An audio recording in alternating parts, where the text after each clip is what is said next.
watching a folded message. A miracle that it reached her so quickly. The paper seemed to burn her palm, but she could not read it here. At a measured pace, she climbed reluctantly to the White Aja quarters, calm and unfazed by anything on the outside. The Great Lord had marked her. Other sisters were going to look at her. The White was the smallest of the Ajas, and barely more than 20 of its sisters were in the tower at present, yet it seemed that nearly all of them were out in the main hallway. The walk along the plain white floor tiles seemed like running a gauntlet.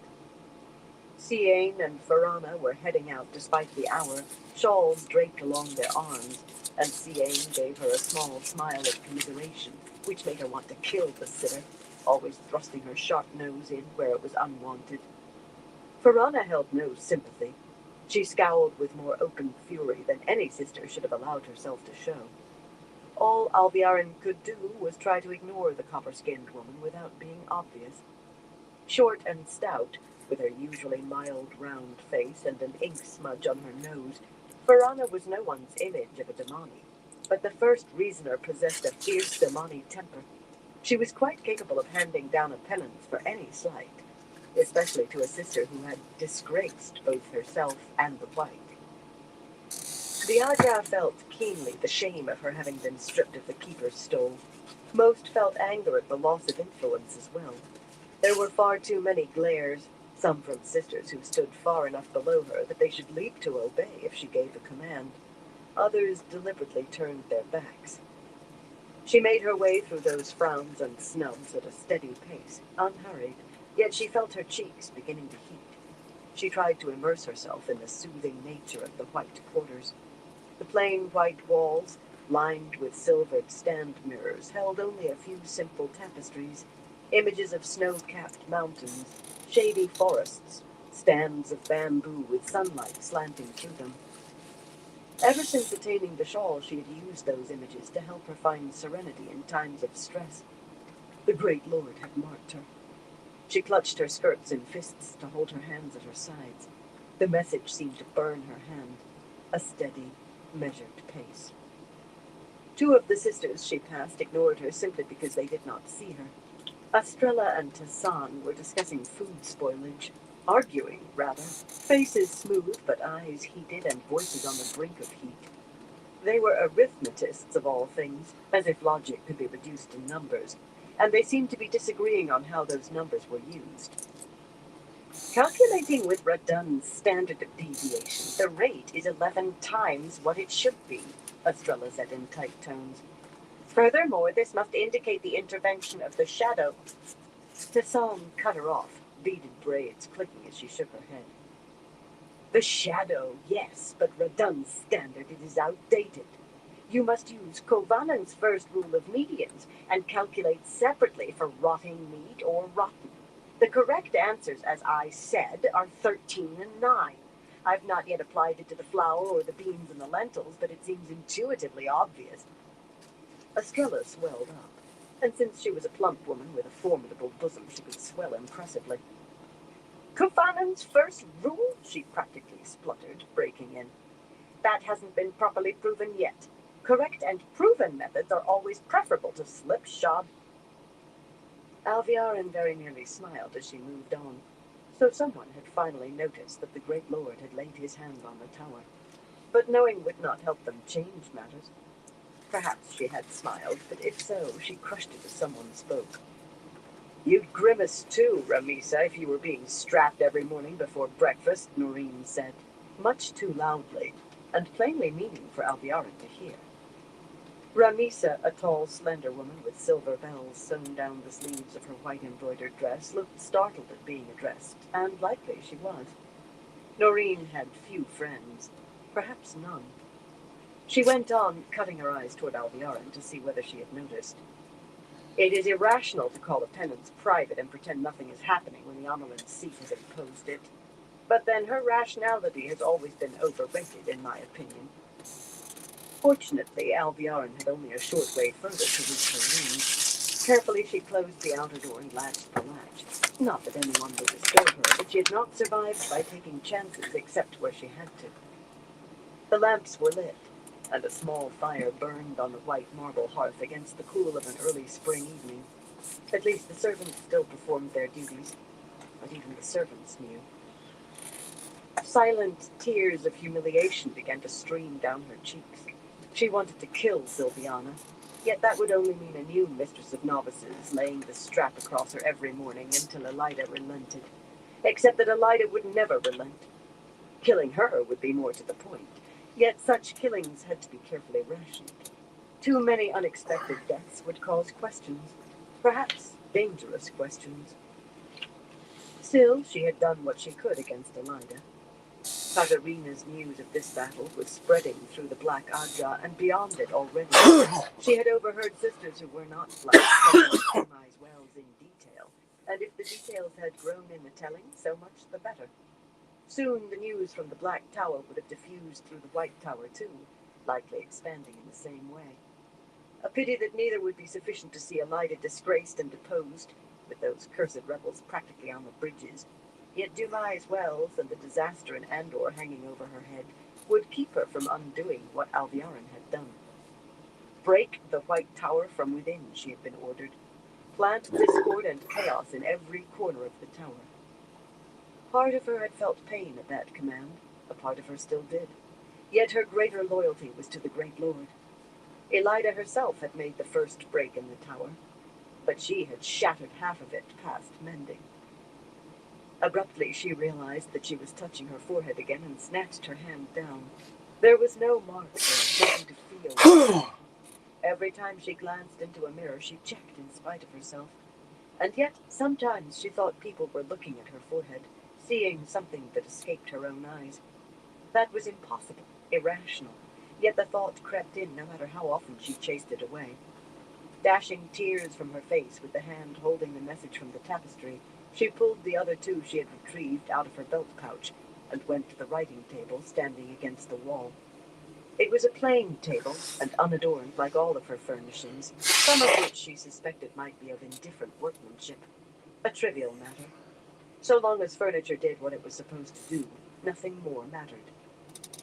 Dropping the 3 messages on the table beside a small, beaten copper bowl, she produced a key from her pouch, unlocked a brass-banded chest sitting on the floor beside the table, and sorted through the small leather-bound books inside until she found the 3 she needed, each protected so that the ink on the pages would vanish if any hand but hers touched them.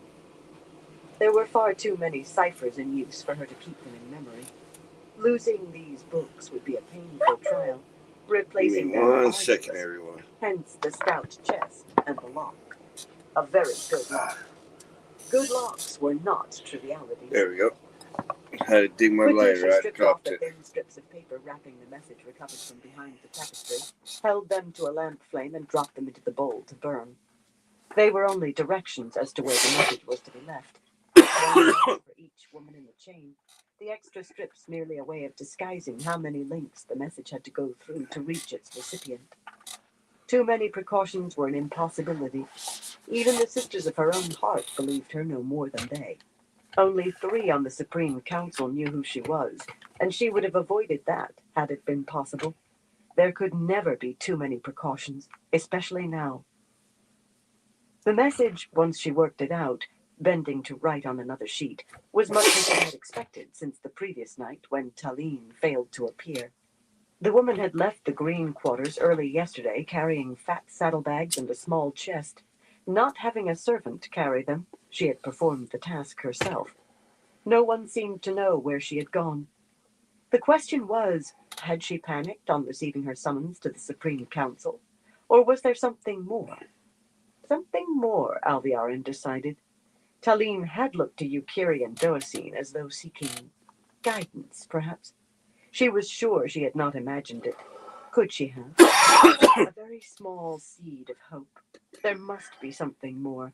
She needed a threat to the Black, or the Great Lord would withdraw his protection. Angrily, she pulled her hand away from her forehead.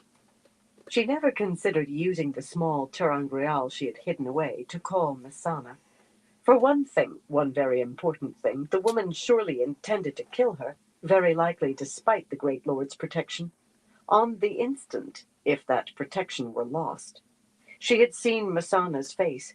knew of her humiliation. No woman would let that pass, especially not one of the chosen. Every night she dreamed of killing Masana, often daydreamed of how to manage it successfully, yet that must wait on finding her without the woman knowing herself found. In the meanwhile, she needed more proof. It was possible that neither Masana nor Shaidar Haran would see Taline as verification of anything.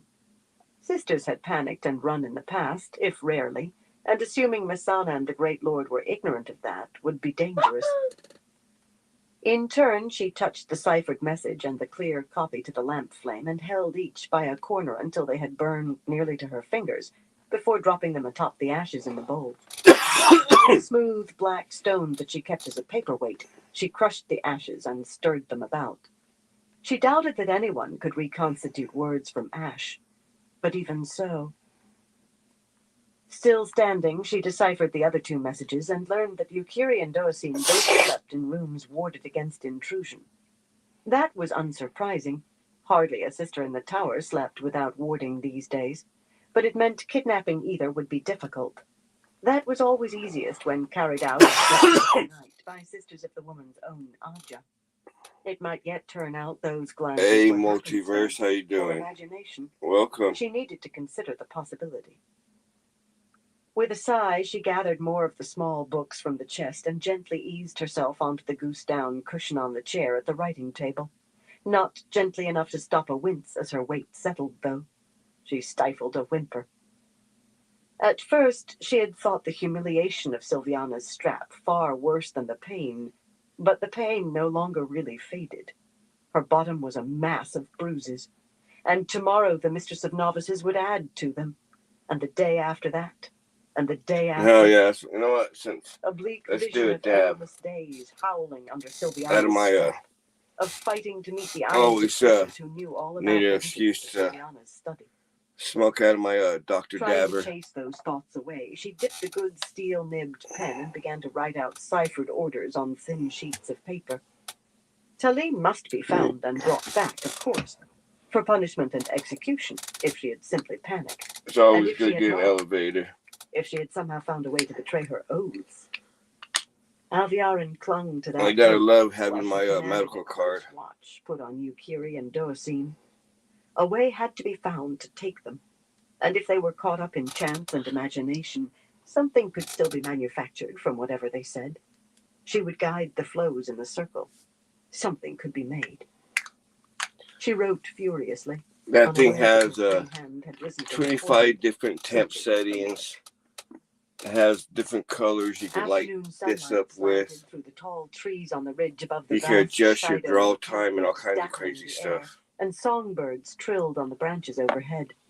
Redbirds and Use blue jays this. flashed by, slashes of color, and Galena smiled. Heavy rain had fallen in the Because you morning, load and the air this, still held a touch of coolness and then beneath sparse, slowly drifting white clouds. Likely her gray mare, with its arched neck and lively step, had been the property of a noblewoman, or at the least a wealthy merchant. No one else but a sister could have afforded such a fine animal. She enjoyed these rides on the horse she had named Swift. One day it would carry her swiftly to freedom, just as she enjoyed this time alone to dwell on what she would do once let she me ring had her that bell freedom. of yours, bro. She had plans for repaying You those seem who had cool. failed her, beginning with Elida. Thinking about those plans, about their eventual fruition, was most enjoyable. At least she enjoyed her rides so long as And she this managed to one, forget that the privilege was it's as the much a Dr. mark of Dabber how thoroughly switch. Sarava owned her, as were So I the can thick smoke white wax silk out of robe it she or wore, flour. and Even the has like spider-studded belt and a collar. little button Her for your smile flour, faded into a grimace. for your wax. Adornments for a pet that was allowed to amuse itself when not required to amuse its owner. And she could not remove those jeweled markers, even out here. Someone might see. Carb She cap. rode here to get away from the Aiel, yet they could be encountered in the park. And it had pretty Sarava cool might learn of it. Difficult as it self-clean was to mode. admit to herself, she feared the hawk-eyed wise one to her bones. Sarava filled her dreams, and they were never pleasant. Often she woke, sweat-soaked and weeping. Waking from those nightmares was Okay. always a relief, whether or not she managed to get any sleep for the rest of the night. There was There we never go. any order against escape on these rides. an order she would have had to obey, and that lack produced its own bitterness. Sarava knew no matter how she was mistreated, in order the wise one might remove that oath of obedience, and was able to channel again when and as she wished. Savannah sometimes made her channel to perform menial tasks, or just to demonstrate that she could command it, but that occurred so seldom that she hungered for even that chance to embrace Saidar. Tharava refused to let her so much as touch the power unless she begged and groveled, but then refused her permission to channel her. And she had groveled, abased herself completely, just to be granted that scrap. She realized that she was grinding her teeth and forced herself to stop. Perhaps the oath rod in the tower could lift that oath from her as well as the nearly identical rod in Tharava's possession. Yet she could not be sure. The two were not. It was only a different rod. What if that indicated that one was particular to that rod? She dared not leave without Tharava's rod. The wise one often left it in her tent, but you will never pick that up, she had said. Oh, Galena could touch that wrist-thick white rod, stroke its smooth surface. Yet however hard she strained, she could not make her hand close on it. Not unless someone handed it to her. At least, she hoped that would not count as picking the thing up. It had to be so. Just the thought that it might not be filled her with bleakness. The yearning in her eyes when she gazed at the rod brought Tharava's rare smiles. Does my little Lena want to be free of her oath? She would say mockingly. Then Lena must be a very good pet, because the only way I will consider freeing you is for you to convince me that you will remain my pet even then. A lifetime of being Tharava's plaything and a target for her temper? A surrogate to be beaten whenever Tharava raged against Savannah? Bleakness was not strong enough to describe her feelings on that. Horror was more like it. She feared she might go mad if that happened. And equally she feared there might be no escape into madness. Mood thoroughly soured, she shaded her eyes to check the height of the sun. Tharava had merely said that she would like her back before dark, and a good 2 hours of daylight remained. But she sighed with regret and immediately turned swift downslope through the trees toward the camp. The wise one enjoyed finding ways to enforce obedience without direct commands. Ways to make her crawl. For safety, the woman's slightest suggestion must be taken as a command. Being a few minutes late brought punishments that made Galena cringe at the memories. Cringe and heel the mare to a faster pace through the trees. Tharava accepted no excuses. Abruptly, an Aiel man stepped out in front of her from behind a thick tree. A very tall man in Kadinsor, with his spears thrust through the harness that held his bow case on his back, and his veil hanging on his chest. Without speaking, he seized her bridle. For an instant she gaped at him, then drew herself up indignantly. Fool, she snapped. You must know me by now. Release my horse, or Savannah and Tharava will take turns removing your skin. These Aiel usually showed little on their faces, yet she thought his grief slightly. And then she screamed as he seized the front of her robe in a huge fist and jerked her from the saddle. Be silent, Gaishain, he said, but as though he cared nothing for whether she obeyed. At one time she would have had to, but once they realized that she obeyed an order from anyone, there had been too many who enjoyed sending her on errands that kept her occupied when Tharava or Savannah wanted her. Now she need obey only certain wise ones and Savannah, so she kicked and flailed and screamed in desperate hope of attracting someone who knew she belonged to Tharava. If only she were allowed to carry a knife. Even that would have been a help. How could this man not recognize her, or at least know what her jeweled belt and collar meant? The encampment was dense, as filled with people as many large cities, yet it seemed that everyone could point out Tharava's pet wetlander. The woman would have this fellow skinned, and Galena meant to enjoy every minute of watching. All too quickly it became apparent that a knife would have been no use at all. Despite her struggles, the brute handled her easily, pulling her cowl down over her head, blinding her, then stuffing as much of it as he could into her mouth before binding it there. Then he flipped her face down and bound her wrists and ankles tightly, as easily as if she had been a child. She still thrashed, but it was wasted effort. He wanted some guy shine that aren't a heel, girl. But a guy shined in silk and jewels and out riding? And Galena stiffened. That was no Aiel man. Those were the accents of Murandy. Sure, and that's none of your ways, is it? Shido. The word was spat out like a curse. Well, we still need to find a few more if he's to learn anything useful. Maybe more than a few. There are tens of thousands of folks in white down there, and she could be anywhere among them. I think maybe this one can tell Paraneybara what he needs to know, Phaedra Neal. She had stiffened before, now she froze. Ice seemed to form in her stomach and in her heart. Paraneybara had sent these men? If he attacked the Shido trying to rescue his wife, he would be killed, destroying her leverage with Fail. The woman would not care what was revealed, with her man dead, and the others had no secrets they feared having known. In horror, Galena saw her hopes of obtaining the rod melting away. She had to stop him, but how? And why would be you thinking that, Gaul? She is Aes Sedai, and a friend of Savannah, it seems. Is she now? The Murandian said in a thoughtful tone. Is she that? Strangely, neither man sounded the least uneasy over laying hands on an Aes Sedai, and the Aiel man apparently had done so fully aware of what she was. Even if he was a renegade Shido, he had to be ignorant of the fact that she could not channel without permission. Only Savannah and a handful of the wise ones knew that. This was all growing more confusing by the moment. Suddenly she was lifted into the air and laid on her belly. Across her own saddle, she realized, and the next moment she was bouncing on the hard leather, one of the men using a hand to keep her from falling as the mare began to trot. Let us go to where you can make us one of your holes, Phaedra Neal. Just the other side of the slope, Gaul. Why, I've been here so often I can make a gateway nearly anywhere at all. Do you Aiel run everywhere? A gateway? What was the man blathering about?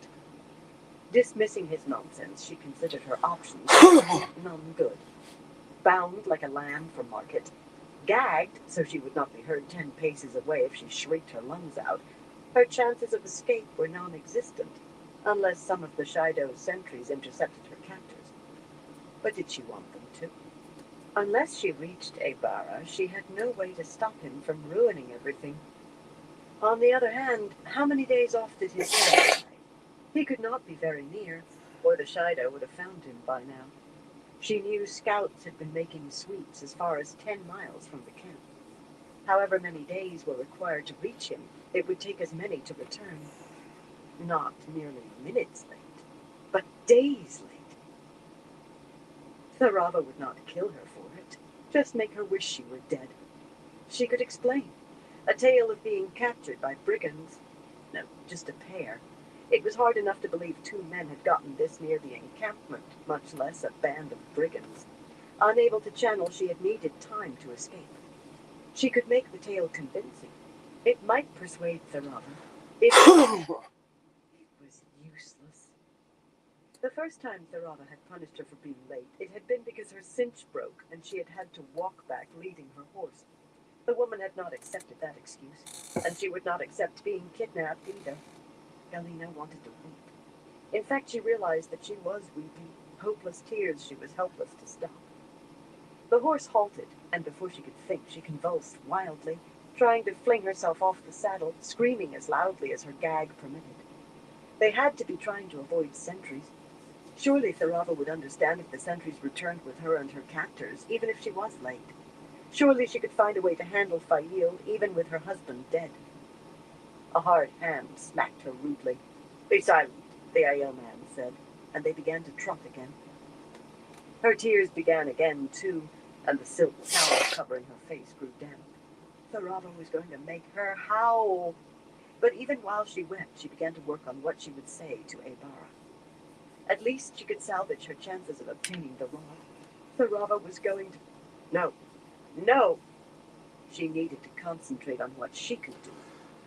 It was the single-eyed wise one holding a switch or a strap or binding cords reared in her mind, but every time she forced them down while she went over every question Abara might ask, and what answers she would give him, on what she would say to make him leave his wife's safety in her hands.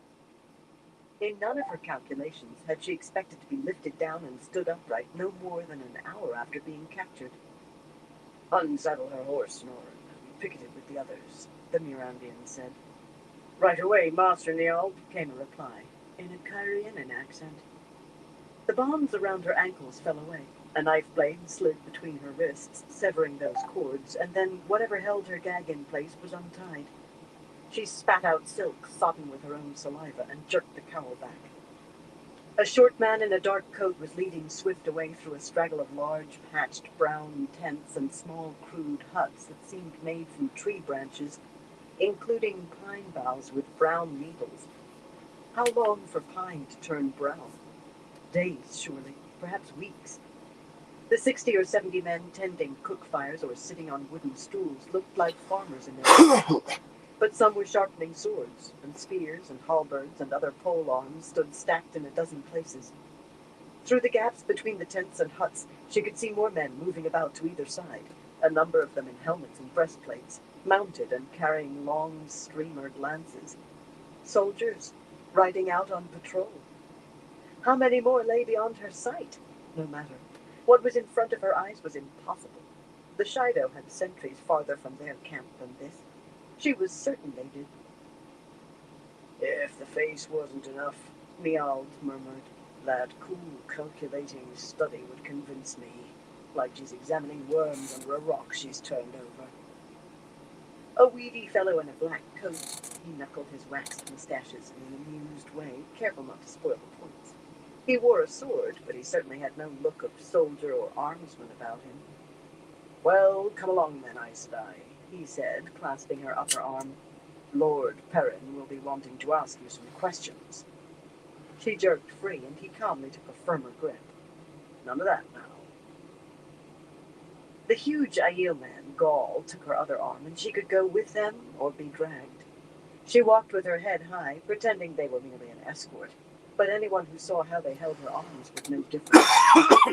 Staring straight ahead, she was still aware of armed farm boys. Most were young, staring at her. Not gaping in astonishment, just watching, considering. How could they be so high-handed with an Aes Sedai? Some of the wise ones who were unaware of the oath holding her had begun expressing doubt that she was Aes Sedai because she obeyed so readily and truckled so for Sarava. But these two knew what she was, and did not care. She suspected those farmers knew, too, and yet none displayed any surprise at how she was being treated. It made the back of her neck prickle. As they approached a large red and white striped tent with the door flaps tied back, she overheard voices from inside. "Said he was ready to come right now," a man was saying. "I can't afford to feed one more mouth when I don't know for how long," another man replied. "Blood and ashes. How long did it take to arrange a meeting with these people?" Gaul had to duck into the tent, but Galena strode in as though entering her own rooms in the tower. A prisoner she might be, yet she was Aes Sedai, and that simple fact was a powerful tool and weapon. Who was he trying to arrange a meeting with? Not Savannah, surely. Let it be anyone but Savannah. In stark contrast to the ramshackle camp outside, there was a good flowered carpet for a floor here, and 2 silk hangings embroidered with flowers and birds in a Kyrianan fashion hung from the roof poles. She focused on a tall, broad-shouldered man in his shirt sleeves with his back to her, leaning on his fists against a slender-legged table that was decorated with lines of gilding and covered with maps and sheets of paper. She had only glimpsed Abara at a distance in Kyrian, yet she was sure this was the farm boy from Randall Thor's home village, in spite of the silk shirt and well-polished boots. Even the turn-downs were polished. If nothing else, everyone in the tent seemed to be looking to him. As she walked into the tent, a tall woman in high-necked green silk with small touches of lace at her throat and wrists black hair falling in waves to her shoulders, laid a hand on Abara's arm in a familiar manner. Galina recognized her. "She seems cautious too," Berelaine said. "Wary of a trap, in my estimation, Lord Perrin," put in a graying, hard-bitten man in an ornate breastplate worn over a scarlet coat. A Gildanan, Galina thought. At least he and Berelaine explained the presence of soldiers, if not how they could be where they could not possibly be. Galina was very glad she had not encountered the woman in Cairhien. That would have made matters now more than merely awkward. She wished her hands were free to wipe the residue of tears from her face, but the two men held onto her arms firmly. There was nothing to be done about it. She was Aes Sedai. That was all that mattered. That was all she would allow to matter. She opened her mouth to take command of the situation. Abara suddenly looked over his shoulder at her as though he had sensed her presence in some way, and his golden eyes froze her tongue. She had dismissed tales that the man had a wolf's eyes, but he did. A wolf's hard eyes in a stone-hard face. He made the Gildanan look almost soft. A sad face behind that close-cropped beard as well. Over his wife, no doubt. She could make use of that. "An Aes Sedai wearing Gai'Shine white," he said flatly, turning to face her. He was a large man, if not nearly so large as the Aiel man, and he loomed just by standing there, those golden eyes taking in everything. "And a prisoner, it seems. She didn't want to come. She thrashed like a trout on the riverbank while Gaul was tying her up, my lord," Niald replied. "Myself, I had nothing to do but stand and watch." A strange thing to say, and in such a significant tone.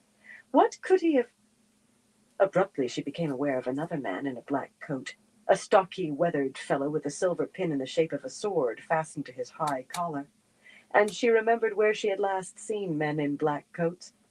Leaping out of holes in the air just before everything turned to utter disaster at Dumai's Wells. Niald and his holes, his gateways. These men could channel. It took everything she could summon not to try jerking free of the Mirandian's clasp, not to edge away. Just being this close to him made her stomach writhe. Being touched by him. She wanted to whimper, and that surprised her. Surely she was tougher than that. She concentrated on maintaining an appearance of calm while trying to work moisture back into her suddenly dry mouth. "She claims friendship with Savannah," Gaul added. "A friend of Savannah," Abara said, frowning, but wearing a Gai'Shine robe. A silk robe and jewels, but still... "You didn't want to come, but you didn't channel to try stopping Gaul and Niald from bringing you, and you're terrified." He shook his head. How did he know she was afraid? "I'm surprised to see an Aes Sedai with a Shaido after Dumai's Wells.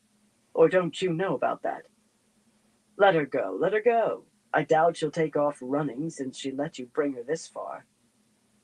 "Dumai's Wells does not matter," she said coldly as the men's hands fell away. The pair remained on either side of her like guards, though, and she was proud of the steadiness of her voice. A man who could channel, two of them, and she was alone and unable to channel a thread. She stood straight, head erect. She was Aes Sedai, and they must see her every inch an Aes Sedai. How could he know she was afraid? Not a shred of fear tinged her words.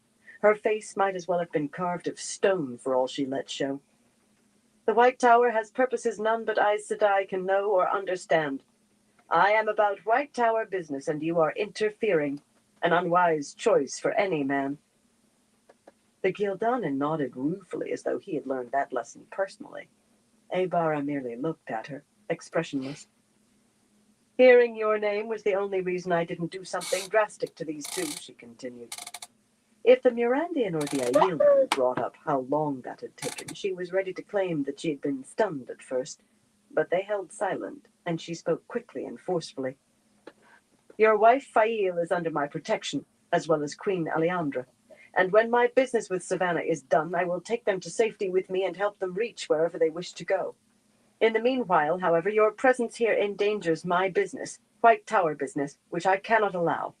It also endangers you and your wife and Aleandra. There are tens of thousands of Aiel in that camp, many tens of thousands. If they descend on you, and their scouts will find you soon if they haven't already, they will wipe all of you from the face of the earth. They may harm your wife and Aleandra for it as well. I may not be able to stop Savannah. She is a harsh woman, and many of her wise ones can channel, nearly 400 of them, all willing to use the power to do violence, while I am one Aes Sedai and constrained by my oaths. If you wish to protect your wife and the Queen, turn away from their camp and ride as hard as you can. They may not attack you if you are obviously retreating. That is the only hope you or your wife have. There. If only a few of the seeds she had planted took root, they should be enough to turn him back. If Aleandra is in danger, Lord Perrin, the Gildanan began, but Aebara stopped him with a raised hand. That was all it took. The soldier's jaw tightened till she thought she might hear it creak, yet he remained silent.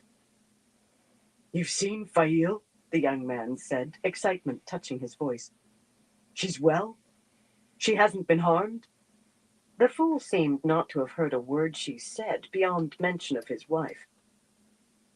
Well, and under my protection, Lord Perrin. If this jumped-up country boy wanted to call himself a lord, she would tolerate it for the moment. She and Aleandra both. The soldier glowered at Aebara, but he did not take the opportunity to speak. You must listen to me. The Shido will kill you. Come here and look at this, Aebara broke in, turning to the table and drawing a large page toward him. You must forgive his lack of manners, Aes Sedai, Berelain murmured, handing her a worked silver cup of dark wine. He is under considerable strain, as you might understand in the circumstances. I haven't introduced myself. I am Berelain, the first of Mayenne. I know. You may call me Elise. The other woman smiled as though she knew that was a false name, yet accepting it. The first of Mayenne was far from unsophisticated. A pity she had to deal with the boy instead. Sophisticated people who thought they could dance with Aes Sedai were easily led. Country folk could prove stubborn out of ignorance. But the fellow should know something of Aes Sedai by now. Perhaps ignoring him would give him reason to think on who and what she was. The wine tasted like flowers on her tongue. This is very good, she said, with genuine gratitude. She had not tasted decent wine for weeks. Tharava would not permit her a pleasure the wise one denied herself. If the woman learned that she had found several barrels in Malden, she would not even have mediocre wine, and surely would be beaten as well. There are other sisters in the camp, Aes Sedai. Masuri Sokawa and Sialed Trigon, and my own advisor, Anura Larisen. Would you like to speak to them after you finish with Perrin? With feigned casualness, Galena drew up her cowl till her face was shadowed and took another swallow of wine for time to think. Anora's presence was understandable, given Berelain's, but what were the other two doing there? They had been among those who fled the tower after Swan was deposed and Elida raised.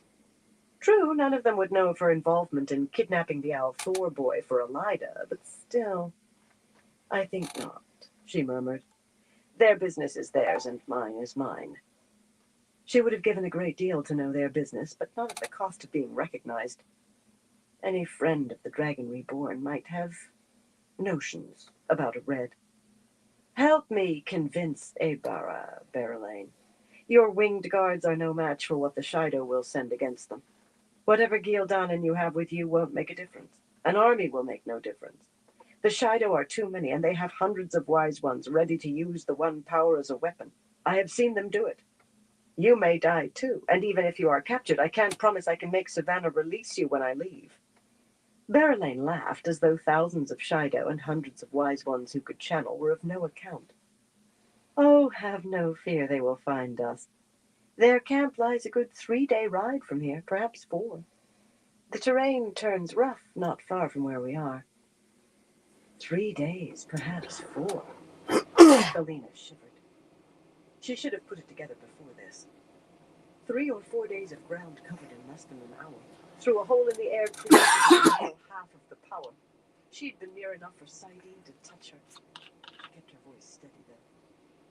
Even so, you must help me convince him not to attack. It would be disastrous for him, for his wife, for everyone involved.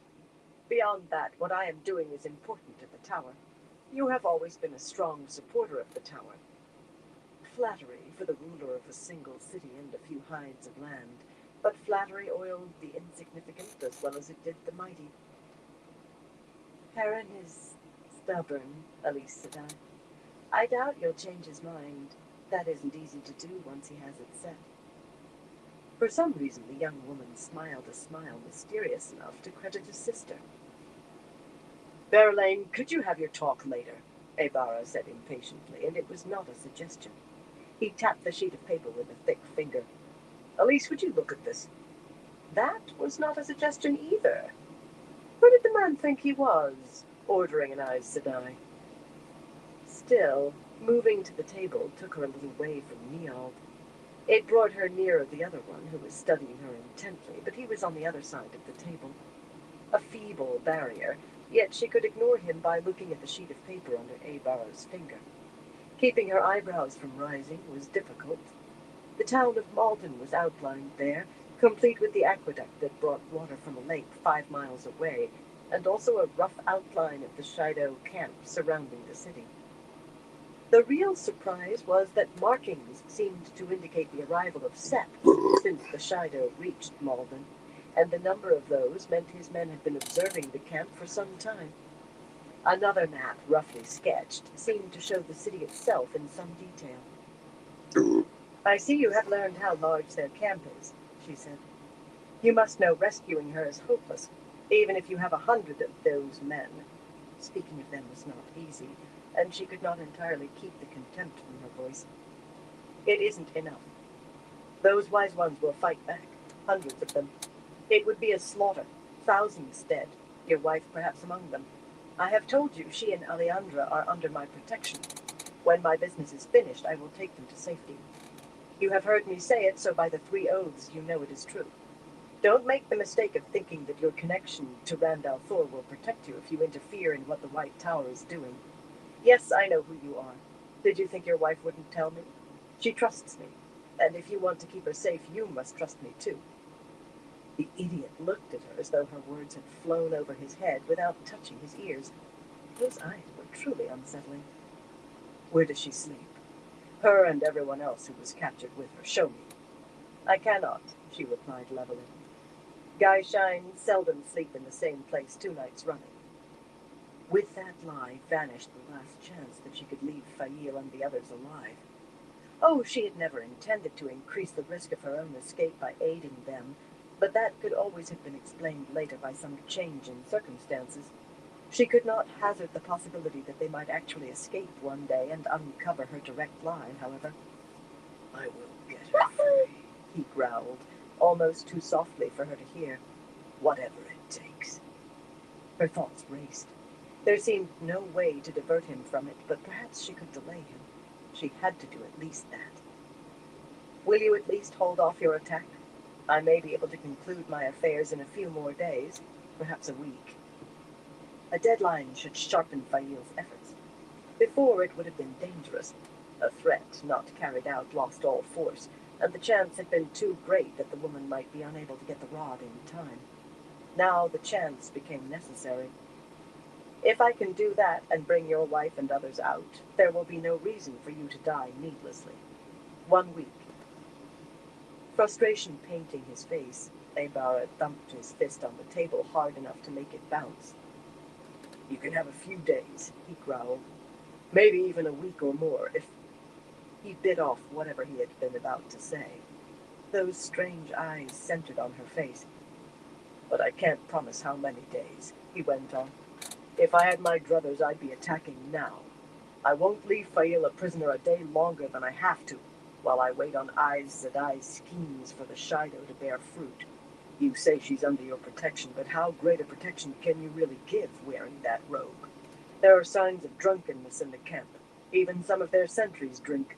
Are the wise ones given to it as well? The sudden shift nearly made her blink.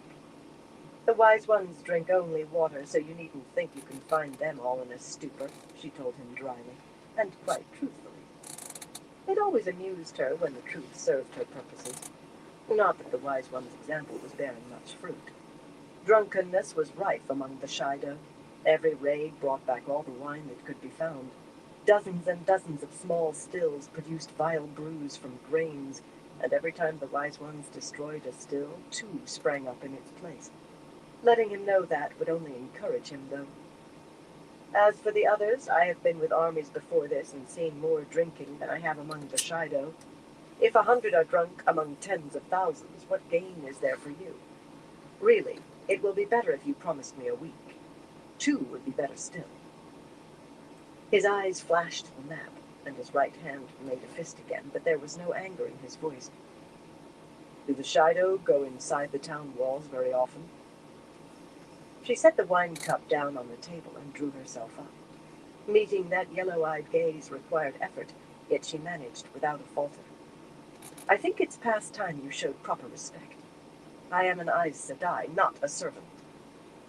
Do the Shido go inside the town walls very often? He repeated, in exactly the same even tone. She wanted to grind her teeth. No, she snapped. They've looted everything worth stealing and some things that aren't. She regretted the words as soon as they left her tongue. They had seemed safe until she remembered men who could leap through holes in the air. That isn't to say they never enter. Most days a few go in. There might be 20 or 30 at any time, more on occasion in groups of 2 or 3. Did he have the wit to see what that would mean? Best to make sure he saw. You could not secure them all. Inevitably some will escape to warn the camp. Aybara only nodded. When you see Fail, tell her that on the day she sees fog on the ridges and hears wolves howl by daylight, she and the others must go to Lady Chiron's fortress at the north end of the city and hide there. Tell her I love her. Tell her I'm coming for her. Wolves? Was the man demented? How could he ensure that wolves would... Suddenly, with those wolf's eyes on her, she was not sure she wanted to know. I will tell her, she lied. Perhaps he only meant to use the men in black coats to grab his wife? But why wait at all in that case? Those yellow eyes hid secrets she wished she knew. Who was he trying to meet? Clearly not Savannah. She would have thanked the light for that, if she had not abandoned that foolishness long since. Who was ready to come to him right away? One man had been mentioned, but that might mean a king with an army, or Althor himself. Him she prayed never to see again. Her promise seemed to release something in the young man. He exhaled slowly, and a tension she had not noticed left his face. The trouble with a blacksmith's puzzle, he said softly, tapping the outline of Malden, is always getting the key piece into place. Well, that's done. Or soon will be.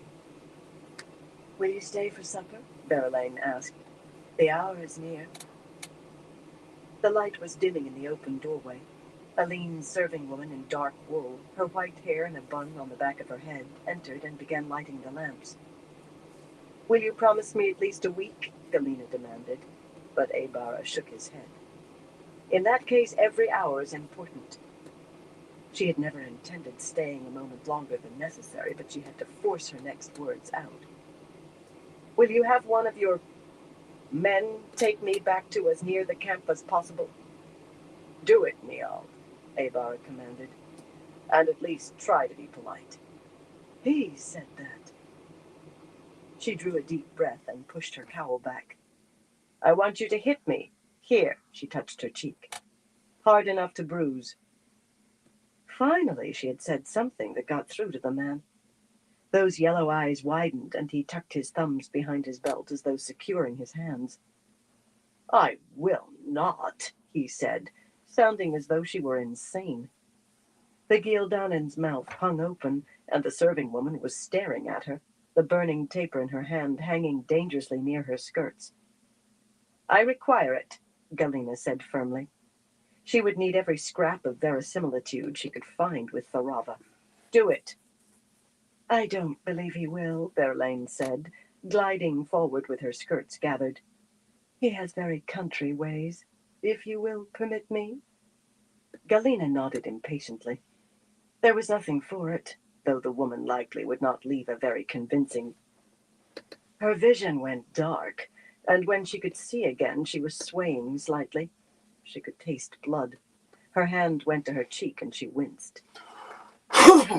Berelaine inquired anxiously. No, Galena mumbled, fighting to keep her face smooth. Had she been able to channel, she would have torn the woman's head off. Of course, if she could have channeled, none of this would be necessary. Now the other cheek, and have someone fetch my horse. She rode into the forest with the Mirandian, to a place where several of the huge trees lay toppled and oddly slashed, sure it would be difficult for her to use his hole in the air. But when the man produced a vertical silver-blue slash that widened into a view of steeply climbing land, she did not think of tainted Saidin at all as she heeled swift through the opening. Never a thought except of Tharava. She almost howled when she realized she was on the opposite side of the ridge from the encampment. Frantically she raced the sinking sun, and lost. She had been right, unfortunately. Tharava did not accept excuses. She was particularly upset over the bruises. She herself never marred Galena's face. What followed easily equaled her nightmares, and it lasted much longer. At times, when she was screaming her loudest, she almost forgot her desperate need to get the rod. But she clung to that. Obtain the rod, kill Fail and her friends, and she would be free. Egwene regained awareness slowly. Old as she was, barely had the presence of mind to keep her eyes closed. Pretending still to be unconscious was all too easy. Her head lay slumped on a woman's shoulder, and she could not have lifted it had she tried. An Aes Sedai's shoulder. She could sense the woman's ability. Her brain felt stuffed with wool. Her thoughts were slow and veering, her limbs all but numb. Her wool riding dress and cloak were dry, she realized, despite the soaking she had received in the river. Well, that was easily managed with the power. Small chance they had channeled the water from her garments for her comfort, though. She was seated, wedged in between two sisters, one of whom wore a flowery perfume, each using a hand to keep her more or less upright. They were in a coach, by the way they all swayed, and the clatter of a trotting team's horseshoes on paving stones. Carefully, she opened her eyes to narrow slits. The coach's side curtains were tied back, though the stink of rotting garbage made her think it would have been better to pull them shut. Garbage. Rotting. How could Tar Valon have come to that? Such neglect of the city was reason enough by itself for Elaida to be removed. The windows let in enough moonlight for her to dimly make out 3 Aes Sedai seated facing her in the rear of the coach. Even had she not known they could channel, their fringed shawls would have made it certain. In Tar Valon, wearing a shawl with fringe could result in unpleasantness for a woman who was not Aes Sedai. Oddly, the sister on the left appeared to be huddling against the side of the coach, away from the other two. And if they were not exactly huddling, at least they were sitting very close together, as though avoiding contact with the third Aes Sedai. Very odd. Abruptly it came to her that she was not shielded. Muddled she might be, but that made no sense at all. They could feel her strength as she could theirs, and while none was weak, she thought she could overcome all 5 if she were quick enough. The true source was a vast sun just beyond the edge of sight, calling to her. The first question was, did she dare try yet? In the state her head was, thought wading through knee-deep mud, whether she could actually embrace Saidar was uncertain, and succeed or fail they would know once she tried. Best to try recovering a little beforehand. The second question was, how long did she dare wait? They would not let her go unshielded forever. Experimentally, she tried wiggling her toes inside her stout leather shoes, and was delighted when they moved obediently. Life seemed to be returning slowly to her arms and legs. She thought she might be able to raise her head now, if unsteadily. Whatever they had given her was wearing off. How long? Events were taken out of her hands by the dark-haired sister sitting in the middle of the rear seat, who leaned forward and slapped her so hard that she toppled onto the lap of the woman she had been leaning against. Her hand went to her stinging cheek on its own volition. So much for pretending unconsciousness. There was no need for that, Katerina, a raspy voice said above her as its owner lifted her upright again. She could hold her head up, just, it turned out. Katerina. That would be Katerina Al-Ruddin, a Red. It seemed important to identify her captors for some reason, though she knew nothing of Katerina beyond her name and Aja. The sister she had fallen onto was yellow-haired, but her moon-shadowed face belonged to a stranger. I think you gave her too much of the fork root, the woman went on. A chill flashed through her. So that was what she had been fed. She racked her brain for everything Nynaeve had told her about that vile tea, but her thoughts were still slow. Better, though, it seemed. She was sure Nynaeve had said the effects took some time to go away completely. I gave her the exact dose, Falana, the sister who had slapped her replied dryly. And as you can see, it is leaving her precisely as it should. I want her able to walk by the time we reach the tower. I certainly don't intend to help carry her again, she finished, with a glare for the sister seated to Egwene's left, who shook her head, beaded braids clicking faintly. That was Pratala Nurbaijan, a yellow who had done her best to avoid teaching novices or accepted, and made little secret of her dislike for the task when forced to it. To have my Harel carry her, it would have been improper, yes, she said coldly. In fact, icily. Myself, I will be glad if she can walk, but if not, so be it. In any case, I look forward to handing her over to others. If you do not want to carry her again, Katerina, I do not want to stand guard over her half the night in the cells. Katerina gave a dismissive toss of her head. The cells. Of course, she was bound for one of those small, dark rooms on the first level of the tower's basement. Elida would charge her with falsely claiming to be the Amaryllis seat. The penalty for that was death. Strangely, that brought no fear. Perhaps it was the herb working on her. Would Ramonda or Lelaine give way, agreeing to be raised Amaryllis after she was dead? Or would they continue to struggle with one another until the entire rebellion faltered and failed and the sisters straggled back to Elida? A sad thought, that. Bone deep sad. But if she could feel sorrow, the fork root was not quenching her emotions. So why was she not afraid? She thumbed her great serpent ring. At least she tried to, and discovered it gone. Anger flared, white hot. They might kill her, but they would not deny she was Aes Sedai. Who betrayed me? She asked, pleased that her tone was even and cool. It can't hurt to tell me, since I'm your prisoner. The sisters were as though surprised she had a voice. Katerina leaned forward casually, raising her hand. The Red's eyes tightened when pale-haired Falana lunged to catch the slap before it could land on Egwene. She will no doubt be executed, the raspy-voiced woman said firmly. But she is an initiate of the tower, and none of us has the right to beat her. Take your hand off me, Brown, Katerina snarled, and shockingly the light of Saidar enveloped her. In an instant, the glow surrounded every woman on the coach except Egwene. They eyed one another like strange cats on the brink of hissing, on the brink of lashing out with claws. No, not everyone. Katerina and the taller sisters seated against her flank never glanced at one another, but they had glares aplenty for the rest. What under the light was going on? The mutual hostility was so thick in the air she could have sliced it like bread. After a moment, Falana released Katerina's wrist and leaned back, yet no one released the source. Egwene suddenly suspected that no one was willing to be the first. Their faces were all serene in the pale moonlight, but the Brown's hands were knotted in her shawl, and the sister leaning away from Katerina was smoothing her skirts repeatedly. About this, I think, Katerina said, weaving a shield. We wouldn't want you to try anything futile. Her smile was vicious. Egwene merely sighed as the weave settled on her.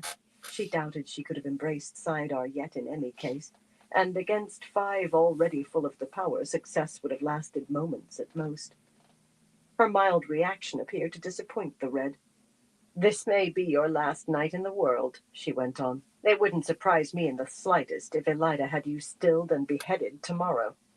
Or even tonight, her lanky companion added, nodding. I think Elida may be that eager to see the end of you. Unlike Katerina, she was merely stating a fact, but she was surely another Red, and watching the other sisters, as though she suspected one of them might try something. This was very strange. Egwene held on to her composure, denying them the response they wanted. The response Katerina wanted, at least. She was determined to maintain her dignity right to the headsman's block. Whether or not she had managed to do well as Amerlin, she would die in a manner fitting for the Amerlin seat. The woman huddling away from the two Reds spoke, and her voice, full of Arafel, allowed Egwene to put a name to the hard, narrow face, dimly seen by moonlight. Barisha Terrakuni, a grey with a reputation for the strictest and often harshest interpretation of the law. Always to the letter, of course, but never with any sense of mercy. Not tonight or tomorrow, Barassi. Not unless Elida is willing to summon the sitters in the middle of the night, and they're willing to answer.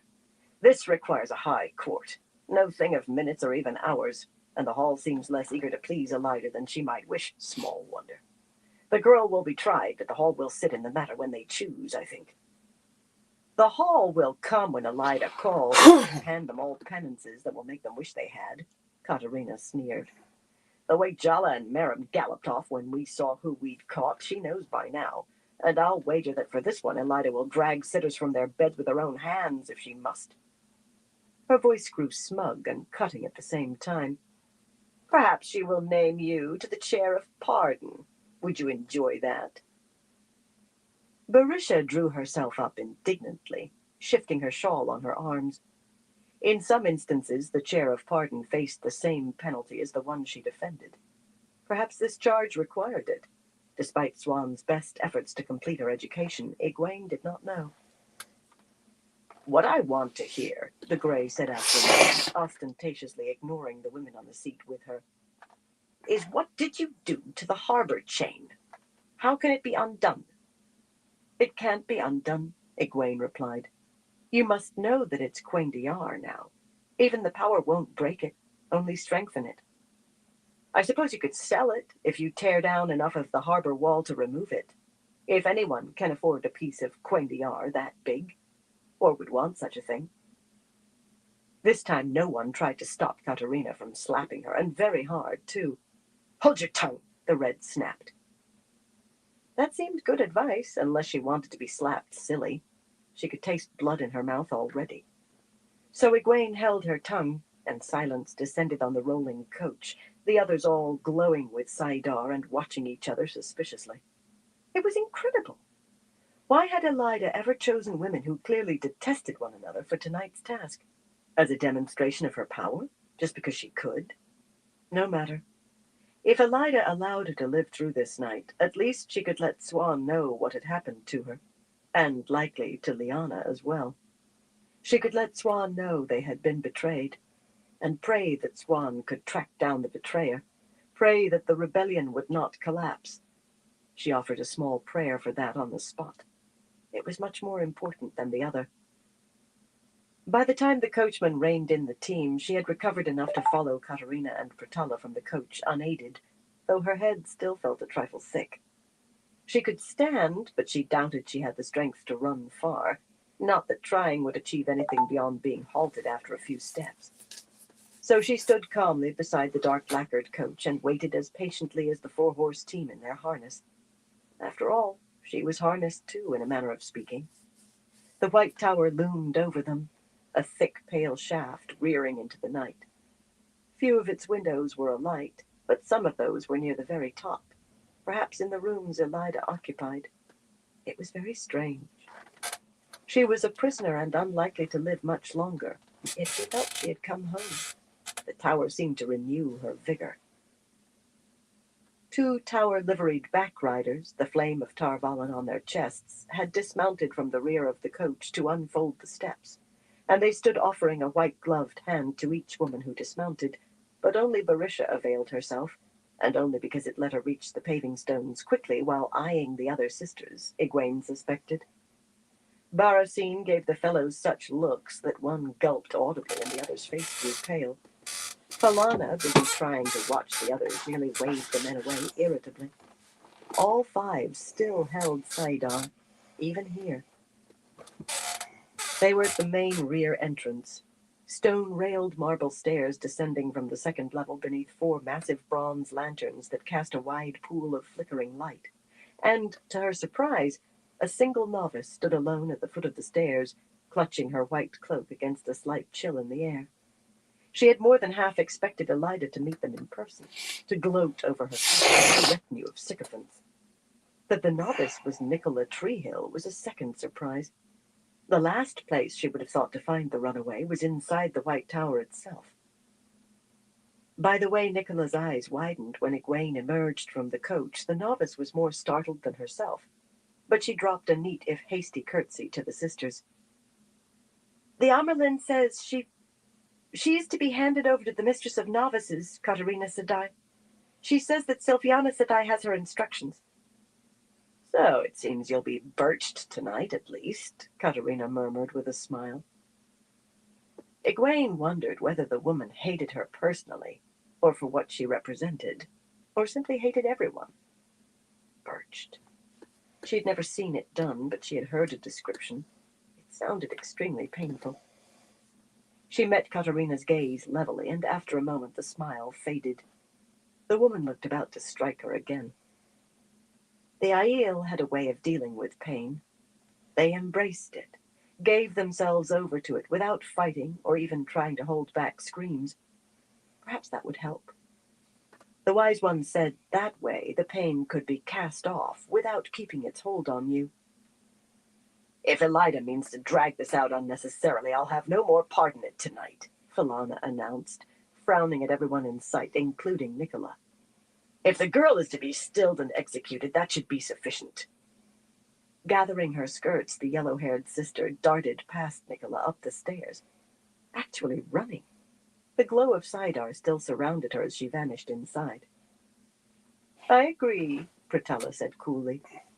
Harrell, I think I'll walk with you while you stable Bloodlance.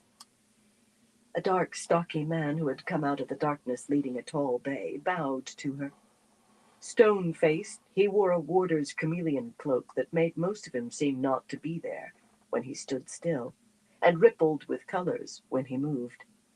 Silently he followed Pratella off into the night, but watching over his shoulder, guarding his back. The light remained around her, too. There was something here that Egwene was missing.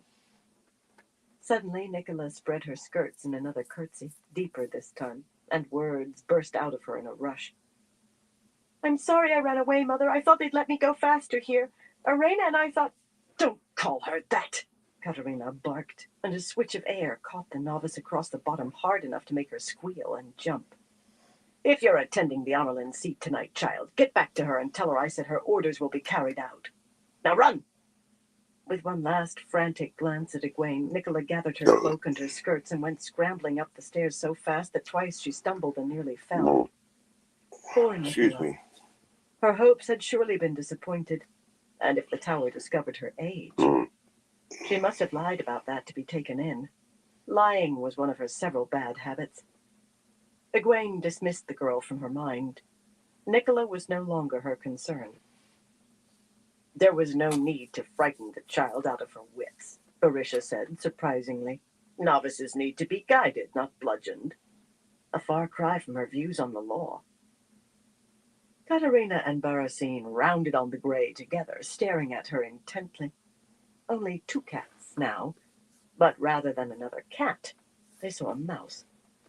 Do you mean to come with us to Sylviana alone?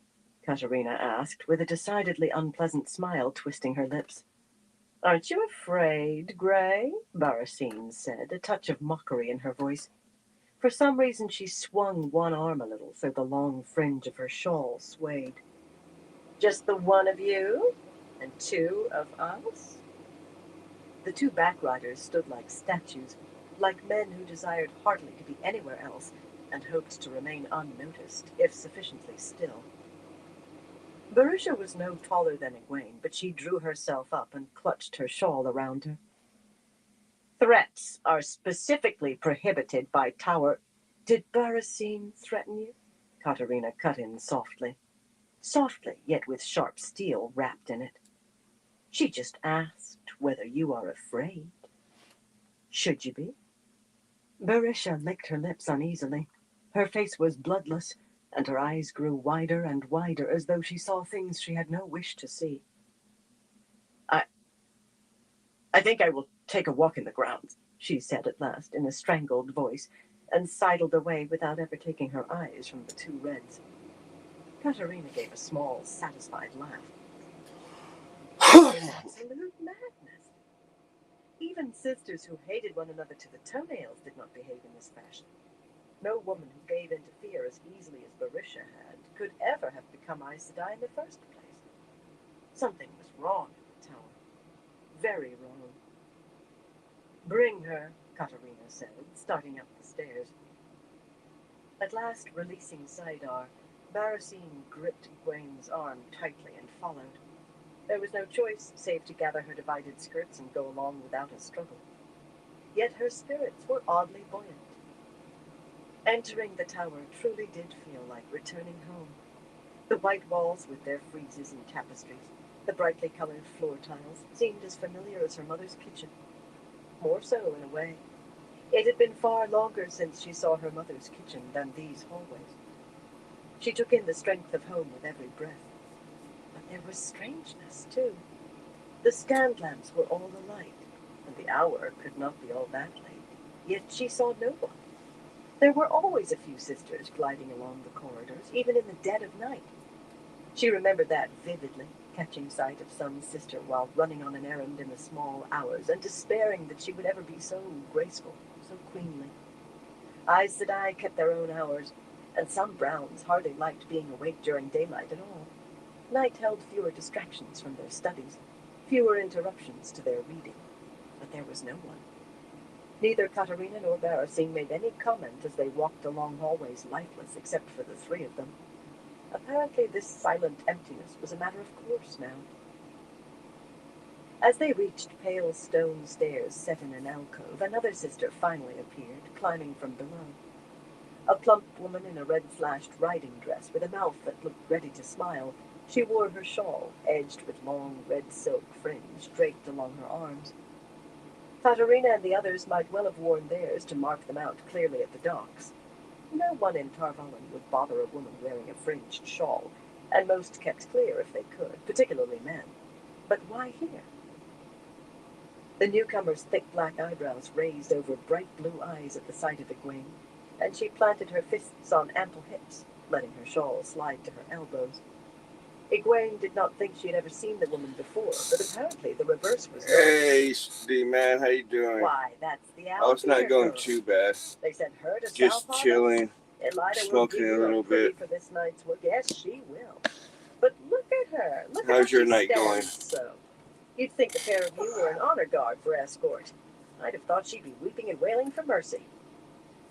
I believe the herb is still dulling her senses, Katerina muttered with a sidelong scowl for Egwene. She doesn't seem to realize her situation.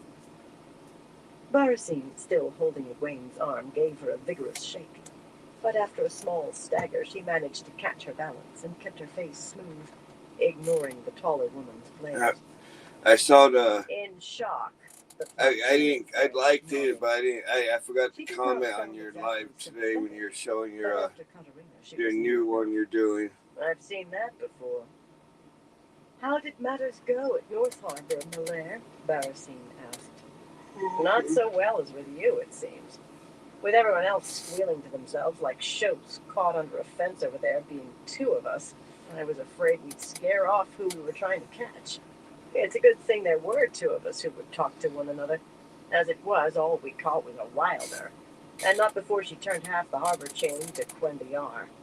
We ended up near killing the coach horses by galloping back like we caught your prize. Zanika insisted. Even put her warder up in place of the coachman. A wilder, Katerina said contemptuously. Only half? Relief stood out clearly in Barasine's voice. Then North Harbor isn't blocked. Malaire's eyebrows climbed again as the implications sank in. We'll see how clear it is in the morning, she said slowly. when they let down the half that's still iron. The rest of it stands out stiff, like a bar of Quendiar. Myself, I doubt any but small. Hell yeah, D-Man. That's badass. She shook her head with a puzzled expression. There was something strange, though. More than strange. That's always good when something We like couldn't that find the happens. Wilder at first. We couldn't feel her channeling. There was no glow around her, and we couldn't see her weaves. The chain just As started badass that turning Cassie white. dropped you all kinds of If stuff like Arabis's that. warder hadn't spotted the boat, That's she cool. might have finished and gotten away. Clever, Leona, Egwene murmured. For an instant, she squeezed her eyes shut. Leona had prepared everything in advance before coming in sight of the harbor, all inverted and her ability. Nice. What kind of necklaces and bracelets are you going to make? She likely would have escaped cleanly. I do a lot of paracord work. I do dog leashes, dog collars, paracord bracelets, belts, rifle slings. Were very expressive. Liana Sheriff of the Green Aja. Two very stupid lies. Desala is striping her from top to bottom down there, but she won't budge. I had to come up for a breath. I never liked flogging, even for one like that. Do you know this trick of hers, child? How to hide your weaves? Oh, light.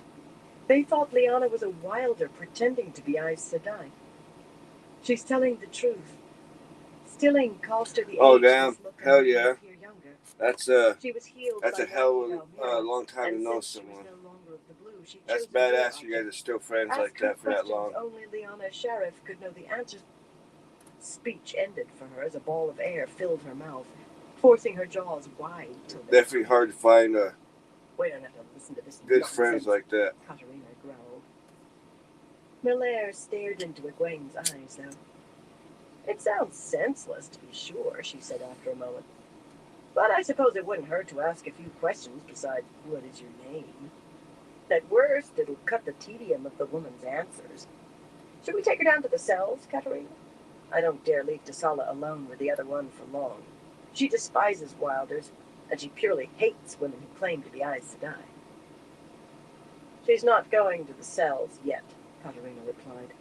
Elida wants her taken to Silviana. Well, as long as I learn that trick from this child or the other one. Hitching her shawl up onto her shoulders, Melaire took a deep breath and headed back down the stairs. That's badass. A woman with labor ahead of her she was not looking forward to. She gave Egwene hope for Liana, though. Liana was the other one now, no longer the Wilder. Katarina set off down the corridor, walking quickly and in silence. But Barasine pushed Egwene ahead of her after the other read, muttering half under her breath about how ridiculous it was to think that a sister could learn anything from a Wilder or from a jumped-up accepted who told outlandish lies. Maintaining some shreds of dignity was difficult, to say the least, while being shoved down a hallway by a long-legged woman, with your mouth gaping open as wide as it would go and drool leaking down your chin. But she managed as best she could. In truth, she hardly thought about it. Melaire had given her too much to think on. Melaire added to the sisters in the coach. It could hardly mean what it seemed to, but if it did...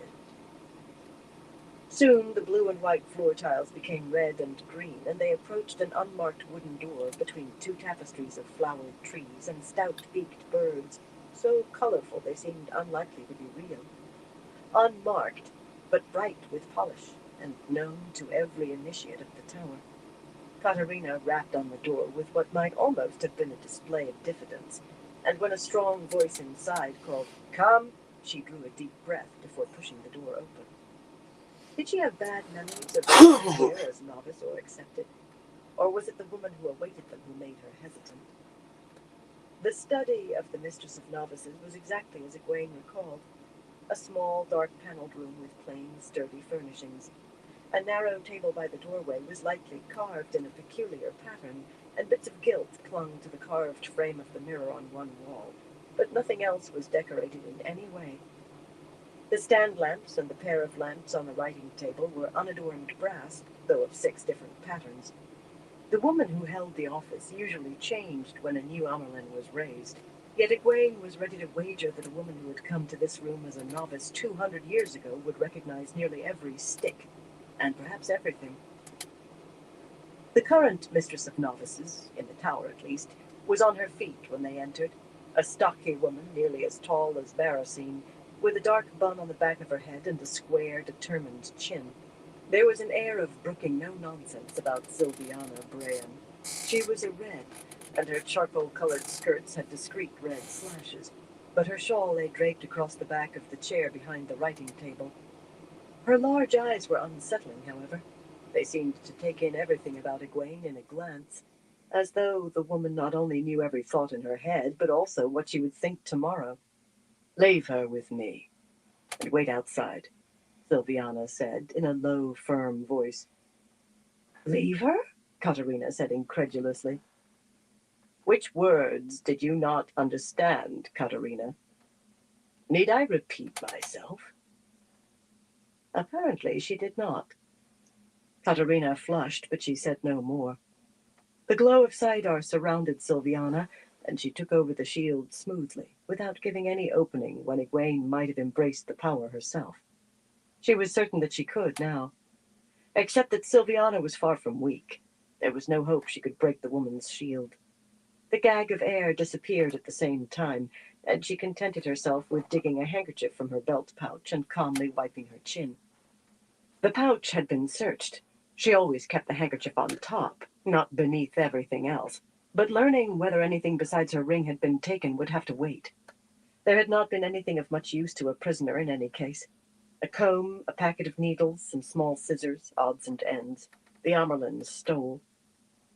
What sort of dignity she could maintain while being birched was beyond her, but that was the future. This was now. Sylviana studied her, arms folded beneath her breasts, until the door closed behind the other two Reds. "You aren't hysterical, at least," she said then. "That makes matters easier. But why aren't you hysterical?" "Would it do any good?" Egwene replied, returning the handkerchief to the pouch. "I can't see how." Sylviana strode to the writing table and stood reading from a sheet of paper there, occasionally glancing up. Her expression was a perfect mask of Aes Sedai serenity, unreadable. Egwene waited patiently, hands folded at her waist. Even upside down, she could recognize Elida's distinctive hand on that page, if not read what it said. The woman need not think she would grow nervous at waiting. Patience was one of the few weapons left to her at present. "It seems the Amyrlin has been mulling over what to do about you for some time," Sylviana said finally. If she had expected Egwene to begin shifting her feet or wringing her hands, she gave no sign of disappointment. "She has a very complete plan ready. She doesn't want the tower to lose you. Nor do I. Elida has decided that you have been used as a dupe by others and should not be held accountable. So you will not be charged with claiming to be Amyrlin. She has stricken your name from the roll of the accepted and entered it in the novice book again. I agree with that decision, frankly, though it's never been done before. Whatever your ability with the power, you missed almost everything else you should have learned as a novice. I fear that you'll have to take the test again, though. I wouldn't force anyone to go through that twice. I am Aes Sedai by virtue of having been raised to the Amyrlin seat," Egwene replied calmly. There was no incongruity in fighting for a title when claiming it might still lead to her death. Acquiescence would be as sharp a blow to the rebellion as her execution, maybe sharper. A novice again? That was laughable. I can cite the relevant passages in the law if you wish. Sylviana arched an eyebrow and sat down to open a large leather-bound book, the punishments book. Dipping her pen in the simple glass ink jar, she made a notation. "You've just earned your first visit to me. I'll give you the night to think about it rather than putting you over my knee now. Let's hope contemplation increases the salubrious effect. Do you think you can make me deny who I am with a spanking?" Egwene was hard put to keep incredulity from her voice. She was not sure she succeeded. "There are spankings and spankings," the other woman replied. Wiping the nib clean on a scrap, she replaced the pen in its glass holder and considered Egwene. "You're accustomed to Shiriam Bayanar as mistress of novices. Sylviana One second. I'll be right back. I browsed her punishments book. She let the girls get away with too much and was far too lenient with her favorites. As a result, she was forced to deal out correction much more often than she should have had to. I record a third of the punishments in a month that Shiriam did because I make sure that everyone I punish leaves here wishing above all things never to be sent to me again. Whatever you do, you'll never make me deny who I am, Egwene said firmly. How can you possibly think you can make this work? Am I to be escorted to classes, shielded all the while? Sylviana leaned back against her shawl, resting her hands on the edge of the table. You mean to resist as long as you can, do you? I will do what I must, and I will do what I must. During the day, you will not be shielded at all. But every hour you will be given a mild tincture of forkroot. Sylviana's mouth twisted on the word. She picked up the sheet that contained Elida's notes as if to read, then let it drop back onto the tabletop, rubbing her fingertips as though something noxious clung to them.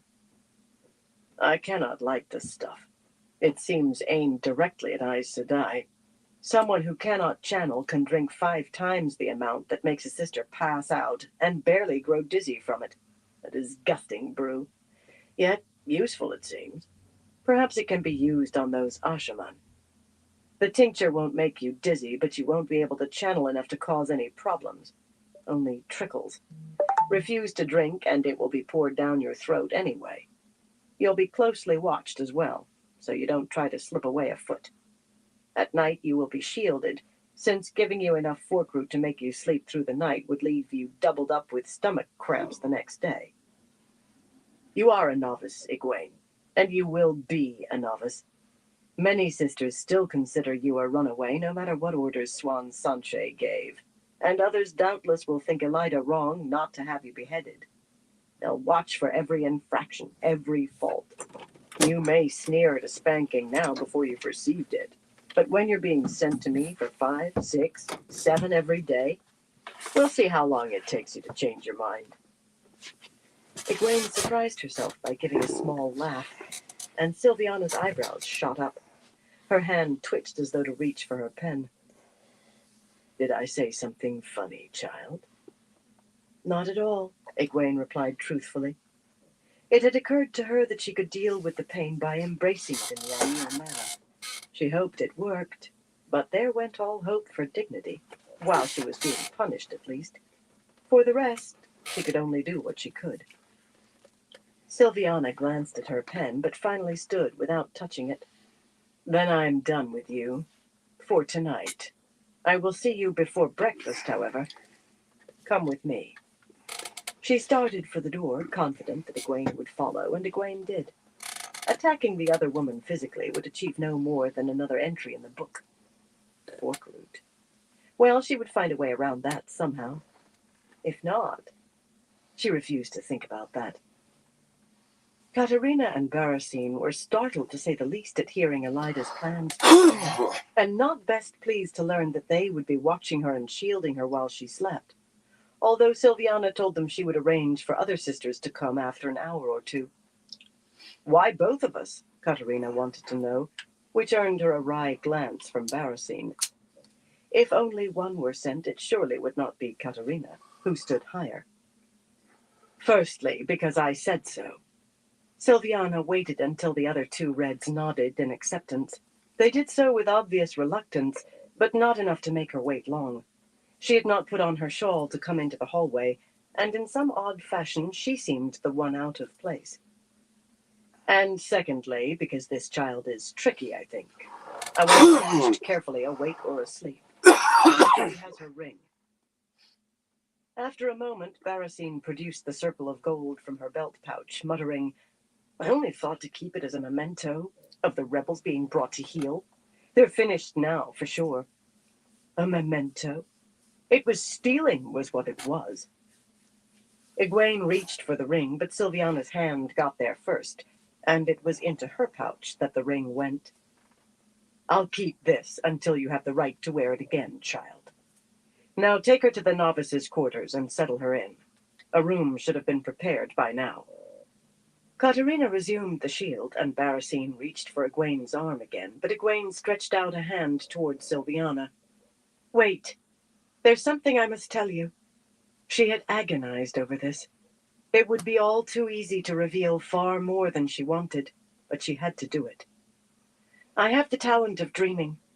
I've learned to tell the true dreams, and to interpret some of them. I dreamt of a glass lamp that burned with a white flame. 2 ravens flew out of mist, struck the lamp, and flew on.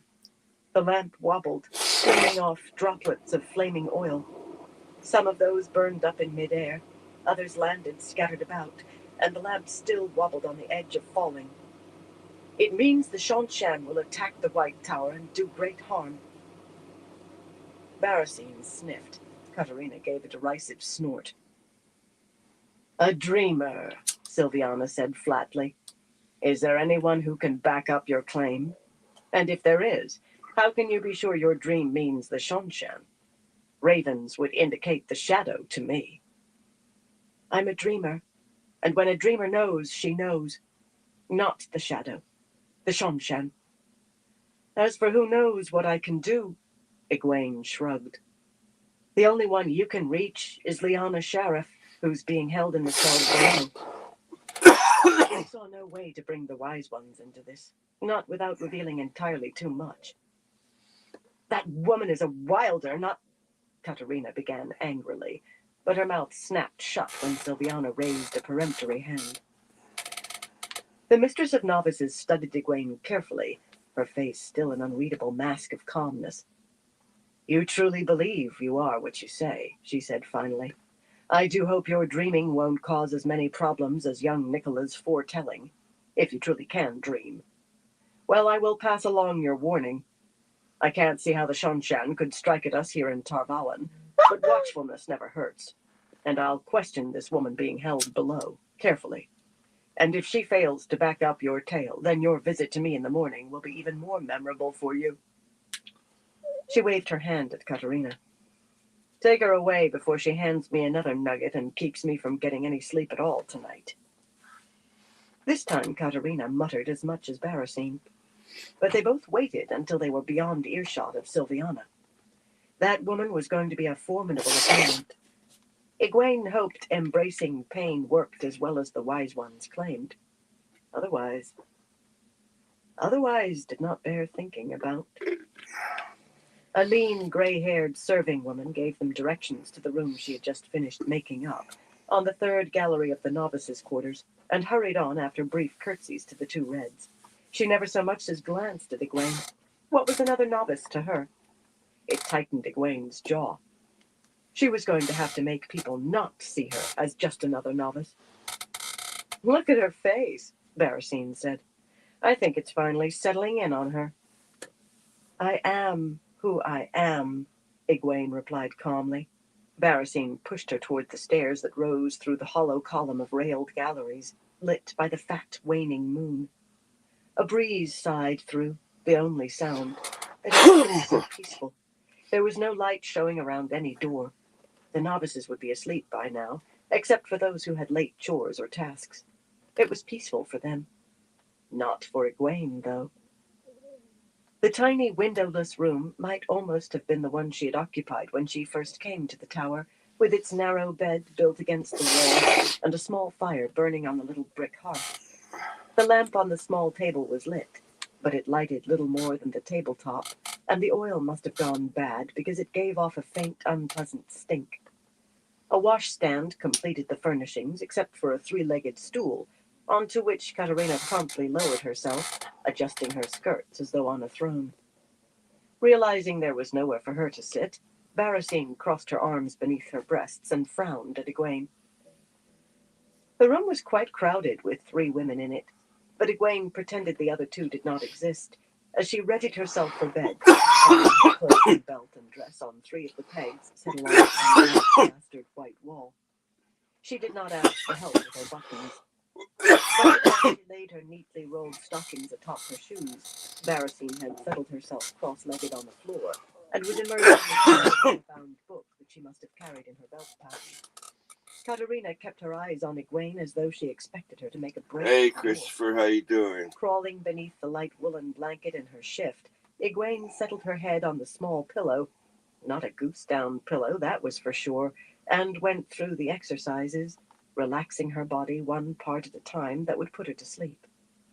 She had done that so often that it seemed no sooner had she begun than she was asleep and floating formless in a darkness that lay between the waking world and Teleran Riod, the narrow gap between dream and reality, a vast void filled with a myriad of twinkling specks of light that were all the dreams of all the sleepers in the world.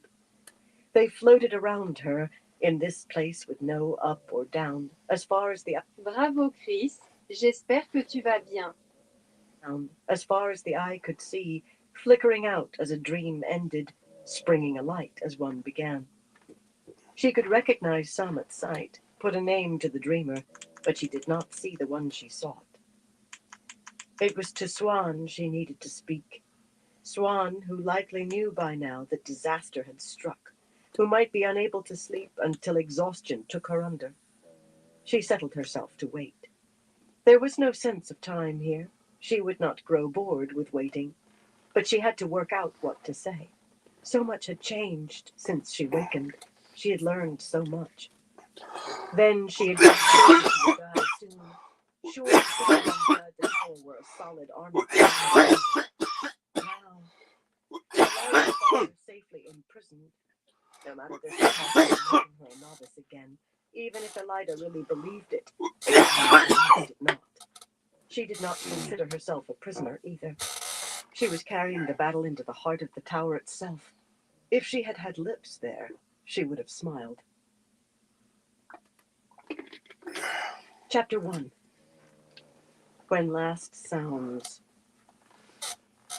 The wheel of time turns, and ages come and pass, with memories that become legend. Time fades to myth, and everything is long forgotten when the age that gave it birth comes again.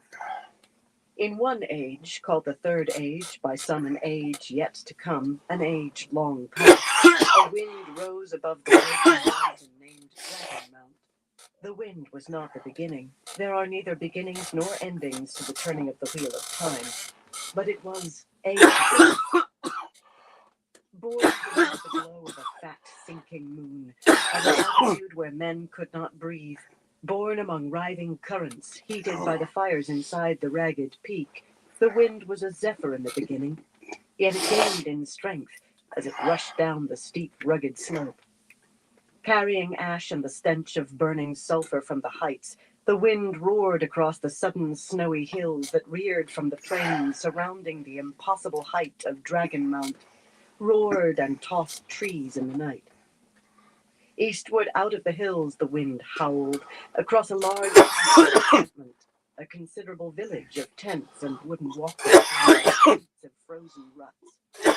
Soon enough the ruts would melt, and the last of the snow vanish, replaced by spring rains and mud. If the encampment remained that long. Despite the hour, many among the Aes Sedai were awake, gathered in small groups, warded against eavesdropping, discussing what had transpired this night. No few of those discussions were quite animated, little short of argument, and some held undeniable heat. Fists might have been shaken or worse, had they not Comment se passe ta journée? Worse, had they not belonged to Aes Sedai. What to do next was the question. Every sister knew the news from the riverbank by now, if the details remained sketchy. The Amyrlin herself had gone in secret to seal South Harbor, and her boat had been found overturned and caught in the reeds. Survival in the swift, icy currents of the Erenin was unlikely, and hour by hour it had become more so until certainty hardened. The Amyrlin's seat was clear. Every sister in the camp knew that her future and perhaps her life hung by a thread, not to mention the future of the White Tower itself. What to do now? Yet voices fell silent, and heads came up as the fierce blast struck the camp, fluttering tent canvas like flags, pelting it with clods of snow. The sudden stink of burning sulfur hung heavy in the air, announcing where that wind had come from, and more than one Aes Sedai offered a silent prayer against evil. In moments, though, the wind had passed, and the sisters bent back to their deliberations on a future bleak enough to fit the sharp, fading stench left behind. On the wind roared toward Tar Valon, gaining strength as it went, shrieking over military camps near the river where soldiers and camp followers sleeping on the ground suddenly had their blankets stripped off, and those in tents awoke to canvas torches, sometimes whipping away into the darkness as tent pegs gave way or guy ropes snapped. Laden wagons rocked and toppled, and banners stood out stiff before they were uprooted, their hurtling staffs now spears that pierced whatever lay in their path. Leaning against the gale, men struggled to the horse lines to calm animals that reared and screamed in fear. None knew what the Aes Sedai knew, yet the biting, sulphurous smell that filled the chill night air seemed an ill omen, and hardened men offered their prayers aloud as fervently as the beardless boys. Camp followers added their own, and loudly, armorers and farriers and fletchers, wives and laundresses and seamstresses, all clutched by the sudden fear that something darker than blackness stalked the night. The fierce flutter of canvas overhead, near to ripping, the babble of voices and the screams of horses loud enough to cut through the wailing wind, helped Swan Sanchez struggle awake for the second time. The abrupt stink of burning sulphur made her eyes water, and she was grateful for it. Egwene might be able to don and doff sleep like a pair of stockings, but the same was not true for her. Sleep had been hard enough to come by after she finally made herself lie down. Once the news had reached her from the riverbank, she had been sure she never would sleep, short of utter exhaustion. She had offered prayers for Lyanna, but all of their hopes rested on Egwene's shoulders, and all of their hopes seemed gutted and hung up to dry. Well, she had exhausted herself with nerves and worry and pacing. Now there was hope again, and she did not dare let her leaden eyelids close for fear she would sink back into slumber and not if then. The ferocious wind abated, but people's shouts and horses' cries did not. Wearily, she tossed aside her blankets and stood up unsteadily. Her bedding was hardly comfortable, laid out on a canvas ground cloth in a corner of the not very large square tent. Yet she had come here. Yeah, it usually is when we do our smoking ones, me and my brother. And likely not in her right mind from grief. She touched the twisted ring ter'angreal hanging from a leather cord around her neck. Her first waking, every bit as hard as this one, had been to fetch that from her belt pouch. Well, the grief was vanquished now, and that was adequate to keep her moving. A sudden yawn made her jaws creak like rusty oarlocks, barely adequate. You would have thought Egwene's message, the fact that Egwene was alive to send a message, would be enough to banish bone weariness. Not so, it appeared. Me and channeling a globe of light long enough to Most Hated, we've been doing that stream for. She lit it with a thread of fire. The single flame since we started doing illumination. There were other lamps and lanterns, but Gareth live streams. Also about how little lamp oil there was in stock. We started with doing them on his channel. Gareth was not so parsimonious with charcoal as oil. Charcoal was easier come by, but she was barely aware of the and since air. then, she frowned at his bedding, still lying untouched on the other side of the tent. The way it gets done nowadays. The boat's discovery and who it had carried. The sisters if it's not broken, from him, but you somehow don't need to fix it. If it ain't broke, don't fix it. More than once he had startled her with what he knew. Was he out there in the night organizing his soldiers for whatever the Hall decided? Or had he already departed, leaving a lost cause? No longer lost. Yet he must be unaware of that. No, she muttered, feeling an odd sense of treachery, that she had cast doubt on the man, even in her own mind. He would still be there at sunrise, and for every sunrise until the Hall commanded him to leave, maybe longer. She did not believe he would abandon Egwene, whatever the Hall commanded. He was too stubborn proud. No, it was not that. Bryn's word was his honor. Once given, he would not take it back unless released, whatever the cost to himself. And maybe, just maybe, he had other reasons to stay. She refused to think of that. Putting Gareth out of her mind, why had she come to his tent? It would have been so much easier to lie down in her own in the sisters' camp, cramped as it was, or even to have kept the weeping chaser company, though on second thought that last might have been beyond her. She could not abide weeping, and Egwene's maid would not stop. Putting Gareth firmly out of her head, she ran a hasty brush through her hair, changed her shift for a fresh one, and dressed as quickly as she could in the dim light. The plain blue wool riding dress was rumpled and spotted with mud on the hem besides. She had gone down to see the boat for herself, but she did not take the time to clean and press it with the power. She had to hurry. The tent was far from the spacious affair you would have expected of a general, so hurrying meant bumping her hip against a corner of the writing table hard enough that one of the legs almost folded before she could catch it, nearly tripping over the camp stool, the only thing approaching a chair, and barking her shins on the brass-bound chests that lay scattered about. That brought a curse that would have singed any listener's ears. The things served double duty, seats as well as storage, and one with a flat top did for a makeshift washstand with a white pitcher and bowl. In truth, they were arrayed in a neat enough fashion, but one peculiar to him. He could find his way through that maze in pitch dark.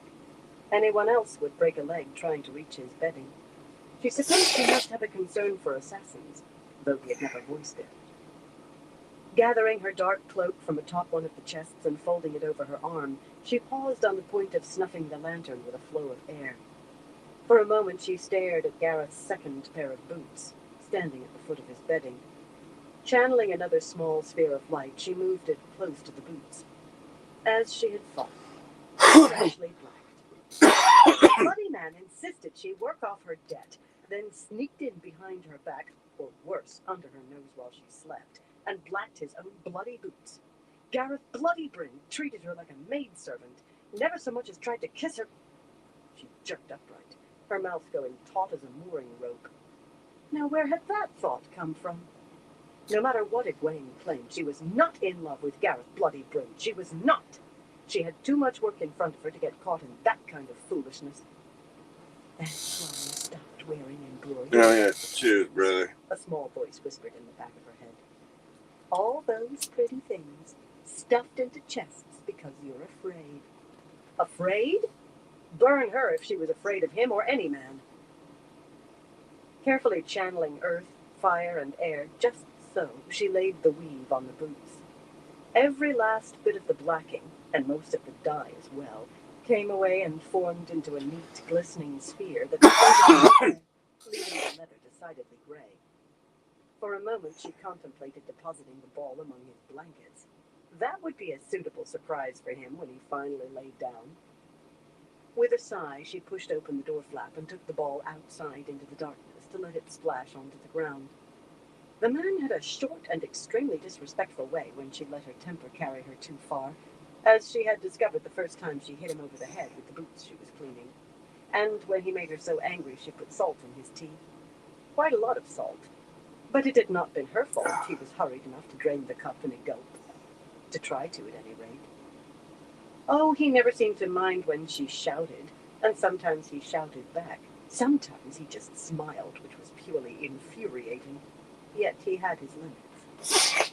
She could have stopped with a simple weave of air, of course, but she had her honor as much as he had his. Burn him. Anyway, she had to stay close to him. Min said so, and the girl seemed infallible. That was the only reason she had not stuffed a fistful of gold down Gareth Bryn's throat and told him he was paid and be burned. The only reason. Besides her own honor, of course. Yawning, she left the dark puddle shining in the cold moonlight. If he stepped in it before it dried and tracked the mess inside, the blame would be his own and none of hers. At least the sulfur smell had faded a little. Her eyes had stopped overflowing, though what she could see was turmoil. This sprawling, night-shrouded camp had never had much order. The rutted streets were straight enough, true, and wide for moving soldiers, but for the rest it had always seemed a haphazard array of tents and rough shelters and stone-lined pits for cook fires. Now it looked much as if it had been under attack. Collapsed tents lay everywhere, some tossed atop others that still stood, though a good many of those stood askew, and dozens of wagons and carts lay on their sides or upside down. Voices on every side called for help with the injured, of whom there appeared to be a fair number.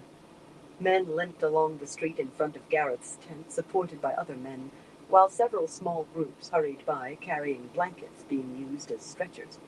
Farther away, she could see 4 blanket-covered shapes on the ground, 3 attended by kneeling women who rocked back and forth as they keened.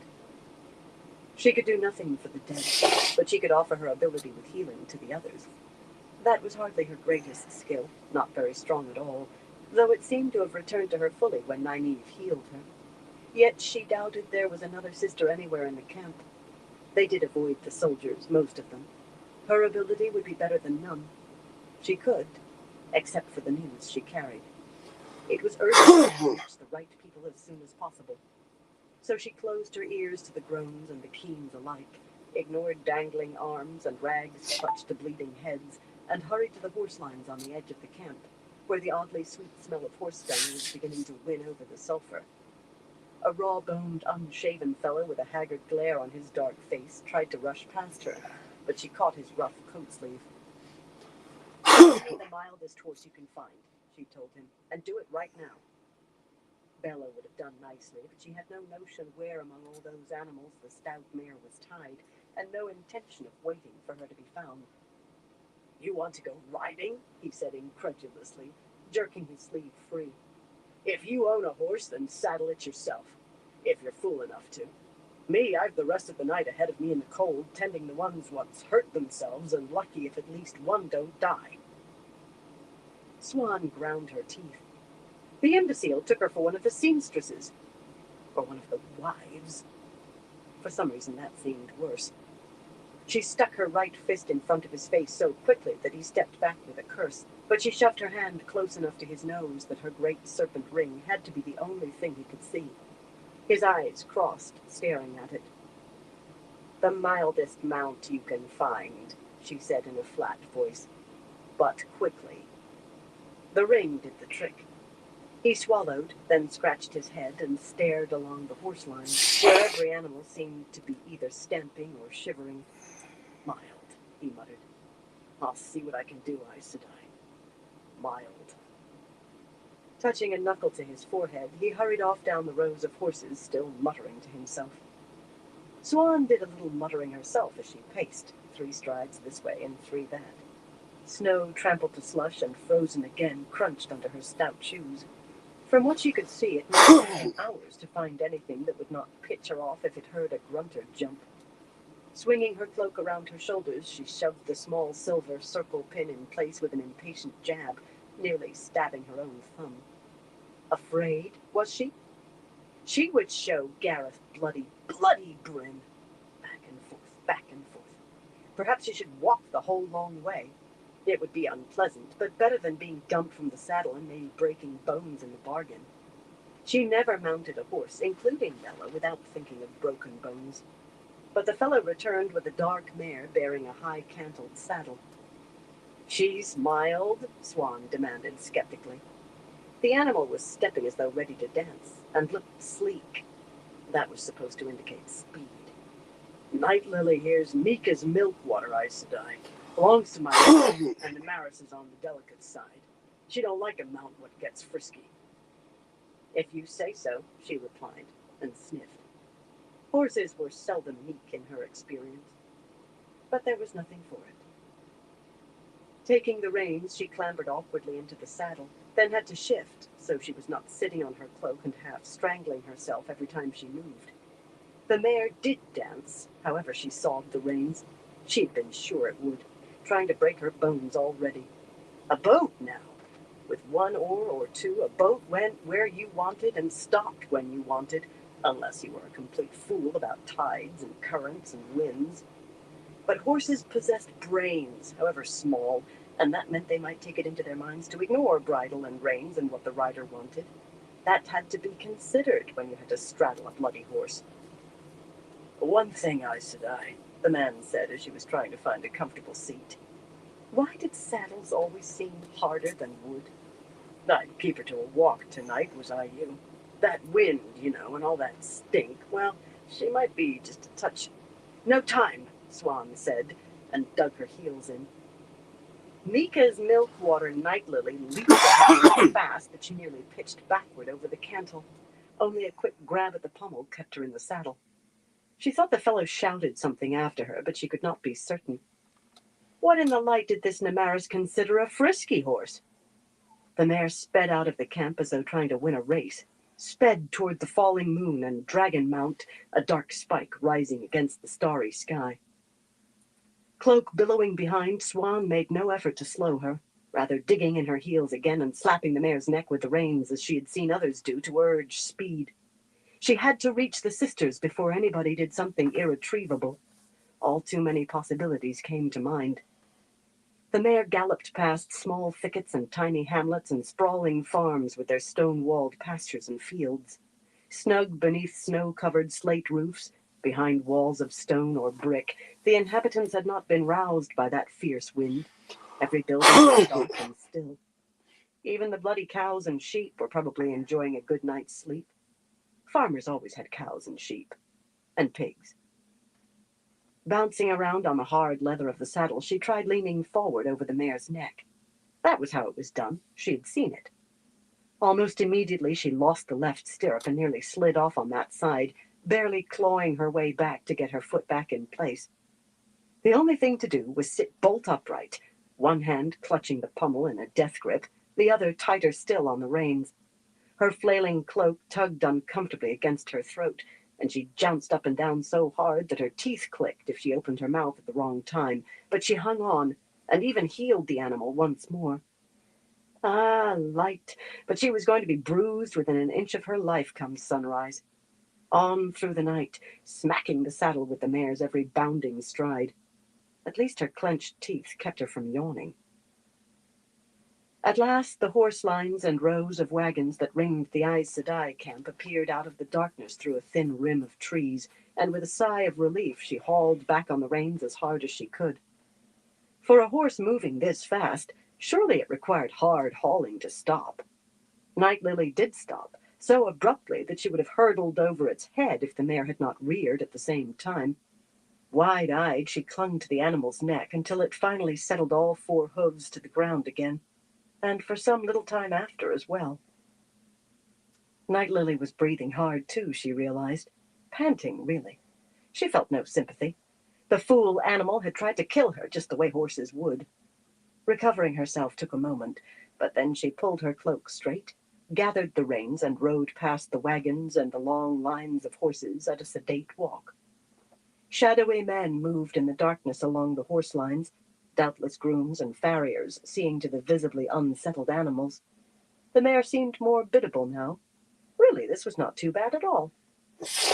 As she entered the camp proper, she hesitated only a moment before embracing Saidar. Strange to think of a camp full of Aes Sedai as dangerous, yet 2 sisters had been murdered here. Considering the circumstances of their deaths, it seemed unlikely that holding the power would be enough to save her if she was the next target. But Saidar at least gave an illusion of safety. So long as she remembered, it was only illusion. After a moment, she wove the flows of spirit that would hide her ability and the glow of the power. There was no need to advertise, after all. Even at this hour, with the moon low in the west, there were a few people out on the wooden walkways, serving women and workmen, scurrying about late tasks. Or perhaps early would be a better word now. Most of the tents, in nearly every size and shape imaginable, were dark, but a number of the larger ones glowed with the light of lamps or candles, unsurprising under the circumstances. Every lit tent had men around it or gathered in front. Warders. No one else could stand so still they seemed to fade into the night, especially not in this icy night. With the power filling her, she could make out others, their warders' cloaks making them vanish in the shadows. Between the murdered sisters and what their bonds to their Aes Sedai must be carrying to them, not surprising at all. Welcome. She suspected more than one sister was ready to tear her own hair, or someone else's. Hope you're doing good. They took note of her, tonight or head swiveling morning, to follow her what it passage as is. she rode slowly along the frozen ruts, searching. The hall had to be informed, of course, but others needed to hear first. In her estimation, they were much more likely to do something precipitate, and quite possibly disastrous. Oaths held them, but oaths given under duress to a woman they now believed dead. For most of the hall, they had nailed their flag to the mast in accepting a seat. None of them would be jumping until they were very, very sure where they would land. Shiriam's tent was too small for what she was sure she would find, and dark besides, she noted in passing. She very much doubted the woman was asleep inside, though. Morvran's, big enough to sleep 4 comfortably, would have done if there was room among all the books the Brown had managed to acquire on the march, but that was dark as well. Her third choice provided a catch, though, and she reined in Night Lily well short of it. Mirelle had 2 peaked tents in the camp, one for herself and one for her 3 warders, the 3 she dared acknowledge, and her own shone brightly, the shadows of women moving on the patched canvas walls. 3 dissimilar men stood on the walkway in front of the tent. Their stillness marked them warders, but she ignored them for the moment. What exactly were they talking about inside? Certain that it was useless effort, she wove air with just a hint of fire. Her weave touched the tent and struck a barrier against eavesdropping. Inverted, of course, and so invisible to her. She had only made the attempt on the chance they were being careless. Small possibility of that, with the secrets they had to hide. The shadows against the canvas were still now, so they knew someone had tried. She rode the rest of the way, wondering what they had been talking about. As she dismounted, well, at least she managed to turn half falling off into something akin to jumping down. One of the warders, Shiriam's Arinvar, a lean Karianin little taller than she, stepped forward to reach for the reins with a small bow, but she waved him away. Releasing Saidar, she tied the mare to one of the wooden slats of the walkway, using a knot that would have held a sizable boat against heavy winds and a strong current. None of those casual loops that others used, not for her. She might dislike riding, but when she tied a horse, she wanted it there when she came back. Arinvar's eyebrows climbed as he watched her finish the knot, but he would not be the one who had to pay for the bloody animal if it got loose and lost itself. Only one of the other 2 warders belonged to Mirelle.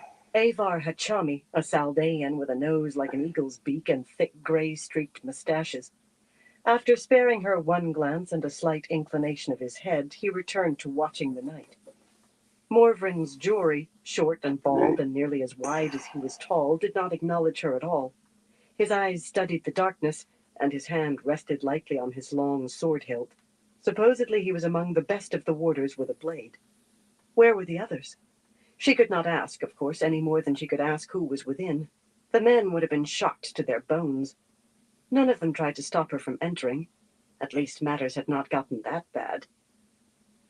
Inside, where 2 braziers gave off the scent of roses and made the air almost toasty compared to the night, she found almost everyone she had hoped for, and all watching to see who entered. Mirelle herself, sitting on a sturdy straight chair in a silk robe covered with red and yellow flowers, her arms folded beneath her breasts, wore such a perfect expression of calm on her olive face that it only pointed up the heat in her dark eyes. The light of the power shone around her. It was her tent, after all. Is it? She would be the one to weave a ward here. Shiriam, seated on one end of Mirelle's cot, It's playing an audio book right now. I didn't know she did the voice for expression was as GTA 2. And it grew hotter when she saw That's Swan. crazy. She was not wearing the keeper's stole. How have you been, A Sock? bad sign. I might have expected it would be you, Carlinia said coldly, fists on her hips. She was never a warm woman, but now the ringlets that stopped well short of her shoulders framed a face that seemed carved from ice, nearly as pale as her dress. I will not have you trying to listen in on my private conversations, Swan. Oh, yes. They thought everything was at an end. Round-faced Morgan, for once not appearing at all, the lady who does the female voice in this book is walked around the small table Kate where a tall Redding. silver pitcher and 5 silver cups sat on a lacquered tray. It seemed no one felt like tea. The cups were all dry. Dipping into her belt pouch, it probably is. It sounds just like her, just because how she's doing. You are all wind-blown, woman. Fix your hair. The audiobooks, you figure she'll be doing like a voice actor, I guess. But if it's her name is Kate Redding, because that's the female of this reading the book. A tavern troll. Because it's touching her hair, she discovered that the other woman 2 was people right, that read it and began working the comb through the tangles. If you wanted to be taken seriously, you could not look as though you had been tussling in an alley. She had enough difficulty with Kate that as Redding and would Michael have until Kramer some years after she is could the lay ones hands that on the is oath the rod two again. that read this Egwene book. spoke to me in my dreams. They succeeded in blocking the harbors near enough, but they were captured. Where are Bayanin and Nisao? One of you go fetch them. I don't want to scale the same fish twice. There. If they thought themselves free of their oaths and free of Egwene's orders to obey her, that should disabuse them, except that no one moved to obey. Bayanin wanted her bed, Morven said slowly, studying Swan. A very intense study. A sharp mind hid behind that placid face. She was too tired to talk any more. And why would we have asked Nisao to join us? That earned a small frown from Mirel, who was Nisao's friend, but the other two nodded agreement. They and Bayanin thought of Nisao as apart from themselves, in spite of the oaths of fealty they shared. In Swan's opinion, these women had never stopped believing they might still guide events somehow, even after the rudder had long since been taken from their hands. Shiriam rose from the cot as though about to rush off, even gathering her skirts, but that had nothing to do with Swan's command. Anger had vanished, replaced by shining eagerness. We don't need them for the moment in any case. Prisoners means the deep cells until the hall convenes for a trial. We can travel there and free them before Elida knows what is happening. Mirel gave a sharp nod and stood, reaching to undo the sash of her robe. Best if we leave the warders behind, I think. They won't be needed in this. She drew more deeply on the source, already anticipating. No, Swan said sharply. Hey, Pierre, how you doing, bro? Her hair. Sometimes she thought of cutting it shorter than Carlinia's, for convenience. How's your night going? Gareth had complimented her, saying how much he liked the way it brushed her shoulders. Go to bed. Could she not escape the man even here? Egwene isn't to be tried, and she isn't in the deep cells. She wouldn't tell me where she is being held, except to say that she is guarded constantly. And she orders that there be no attempt to rescue her that involves sisters. It's late, and he wants to go back. He wants to go to sleep. In truth, she herself had argued the point with Egwene, to no avail. It had been an order, delivered by the Amelin seat in full fig. What you're saying is irrational, Carlinia said finally. Her tone was still cool, her face serene. He's upset because it's late. He wants to light off and wants to go to bed. If we capture Elida, we will try her and very likely still her. If. Their doubts and fears were not put to rest yet. Not too bad. I can't complain now. She will do the same. I don't need Bayanin to tell me what the law says in that regard. We must rescue her, whatever she wants. Shiriam's voice was hot as Carlinia's was chill, and her green eyes sparkled. Her hands had turned to fists gripping her skirts. She cannot realize the danger she is in. She must be in shock. Did she give you any hints where she's held? All right. Don't try to hide things from us, Swan, Mirel said firmly. Her eyes. Most of the time, he really don't care because I have late nights anyways, but why would she hide where she's being held? For fear of what you and Shiriam suggest. Have attitude. Giving up on the wind-whipped tangle, Swan tossed the comb down on the I think I know what he wants. She could not stand there combing her hair and expect them to pay attention. Tousled would have to do. She is guarded, Mirel, by sisters, and they won't give her up easily. If we try a rescue, Aes Sedai will die at the hands of Aes Sedai, sure as silver pike spawn in the reeds. It's happened once, but it must not happen again. There you go, boy. For all hope dies of reuniting the power peacefully. Join we what? Allow it to happen again. So there is to be no rescue. Sad. As to why Elida has decided not to try her, I can't say. Egwene had been vague on that, as if she did not understand either. But she had been definite on the facts, and it was not a claim she would make unless she was sure. Peacefully, Shiriam muttered, sinking back. Yeah, it's StreamYard. She imbued the word with a world of bitterness. Was there ever any chance of that from the beginning? Elida has abolished the Blue Aja. What chance of peace is there? Yeah, the free one's 20 hours. Simply do away with an Aja, Morven murmured, As though that had anything to do with anything. That's why I ended up doing She patted Shiriam's shoulder, but the fire-haired the woman paid sullenly one just because shrugged how off much her I stream complaint. at night. I There eat is up always a chance. that 20 Cornelius hours said. in no time. The harbors are blocked, strengthening our position. The negotiators meet every morning. Because it's Trailing off with a almost troubled look in 30 her eyes, bucks. she It's poured a just cup under of tea 30 and bucks a drank month. half I of think the like brown 25, without adding 26, more. something like that. Blocking the harbors likely would have put an end to the negotiations by itself. But I did that just Not because that they how had much I seemed do my to go streaming anywhere. at night, and then Would Elida when let I'm them doing my continue diamond with art. Egwene in her hands besides? I do not comprehend why Elida would not have Egwene put on Okay. trial, Morvran said, since conviction would be sure and certain, but the fact remains that she is a prisoner. She I don't do panels, dude. Especially if it's just something I don't know. With only a slight tightness of her mouth. Yeah, I think it's worth it, especially the way you stream, Pierre. She is to be broken. She has proven to be a stronger woman than I took her for at first. But no one is strong enough to resist the White Tower when it decides to break her. We must consider the consequences if we don't get her out before it can. Swan shook her head. She isn't even going to be birched, Morvran. I don't understand why either, but she'd hardly tell us to leave her if she thought they were going to torture. She broke off as the tent you flap could was do pushed the open, and Lelaine that one, stepped in, blue and then shawl draped along her arms. like Shiriam say the next month after you paid it, Lelaine go was to say that but you Shiriam was the keeper.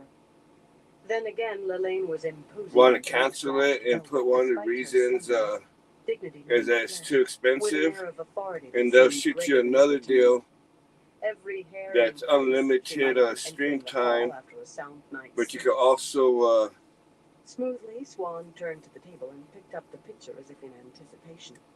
it's That $10 normally would have been her and role some in shit this plus company, tax. to pour tea and speak when her opinion was sought. Perhaps if she remained quiet, Lelaine would be about her business with the others and leave quickly without giving her. I said I don't do panels, The woman dude. did give her that much. I thought that horse outside was the same I saw you ride in on, Swan. Lelaine's gaze ran. But in the description, there's a link that you could go to to get your own account with them. Swan says Egwene is alive. And that should be in the description. Perch on the dockhead. But that one will get you, that's the link to get you she refuses any your own account with them. Mirel gave her a sidelong glance, unreadable. But Swan could have boxed her ears. But I don't do likely Lelaine would have been the next panels this late at night. To tell her in her own way, at least for me, it's late at night. out on the wharf like this? Of late, Shiriam had become as flighty as a novice. Pursing her lips, Lelaine directed a look like twin owls at Swan. Did she know? You really should be wearing your stole, Shiriam. You are the keeper. Will you walk with me, Swan? It's been far too long since we had a conversation alone. With one hand, she drew back the door flap, shifting that penetrating gaze to the other sisters. Shiriam blushed as only a redhead could. No, if you go to click the part that says description, I have just StreamYard link to make your own account with StreamYard. Morvran had begun tapping her round chin with a fingertip as though unaware of anyone else. She might well have been. Morvran was like that. Had Egwene's orders sunk in? Swan had no chance even for a firm look while putting the picture down. A suggestion from a sister of Lelaine's standing, sitter or not, was a command to one of Swan's standing. Gathering her cloak and skirts, she went out, murmuring thanks to Lelaine for holding the flap for her. Oh, that's funny. Listened to what she said. 4 warders stood outside now, but one of them was Lelaine's Barin, a copper-skinned someone with the cloak that made most of him seem not with the bad. rich, bro. And Avar had been replaced by another of Mirel's, Nuhel Dromond, a tall, burly man let's do this. that left his upper lip bare. The man was so still you might have thought him a statue if not for the wisps of mist in front of his nostrils. Let's make you Arinvar bowed to Lelaine, a manager one. Formal. There you go, Pierre. Did not let their vigilance slacken, nor did Barin, for that Now matter. people are really in trouble. The knot that secured Night Lily took as long. Give me 1 second, I'll be right back. But Lelaine waited But patiently you're until a Swan manager straightened with the mod reins in now, her bro. hands, then set off at a slow pace along the Right. walkway past dark tents. I was trying to give him the benefit of the doubt, but it doesn't seem to be working. She did not embrace the power, so Swan He might need to be trailed by hidden the from it. Swan walked beside Lelaine, leading the mare, holding her silence. It was the sitter's place to begin, and not only because she was a sitter. Swan fought the urge to bend her neck and so lose the extra inch she had on the other woman. She seldom thought any longer of the time when she had been Amyrlin. She had been embraced as Aes Sedai once more, and part of being Aes Sedai meant fitting into your niche among the sisters instinctively. The bloody horse nuzzled at her hand as though it thought itself a pet, and she shifted the reins to her other hand long enough to wipe her fingers on her cloak. Filthy, slobbering beast. Lelaine eyed her sideways, and she felt her cheeks heating. Instinct. Strange friends you have, Swan. I believe some of them were in favor of sending you away when you first appeared in Saladar. Shiriam I might comprehend, though I think the fact that she stands so much higher than you now would make for awkwardness. That was the major reason I avoided you myself, to avoid awkwardness. Swan nearly gaped in astonishment. That came very near to talking about what was never to be talked about. Very near. A transgression she would never have expected from this woman. From herself, perhaps. She had fitted herself into her niche, yet she was who she was. But never from Lelaine. I hope you and I can become friends again, Swan. Though I can understand if that proves impossible. No shit, sit outside of safety mode. Confirms what Faelaine told me. Lelaine gave a small laugh and folded her hands at her waist. Oh, don't grimace so, Swan. She didn't betray you, at least not intentionally. She made one slip too many, and I decided to press her. Rather hard. Not the way to treat another sister, but then she's really just an accepted until she can be tested and passes. Faelaine will make a fine Aes Sedai. She was very reluctant to surrender everything she gave. Just bits and pieces, really, and a few names.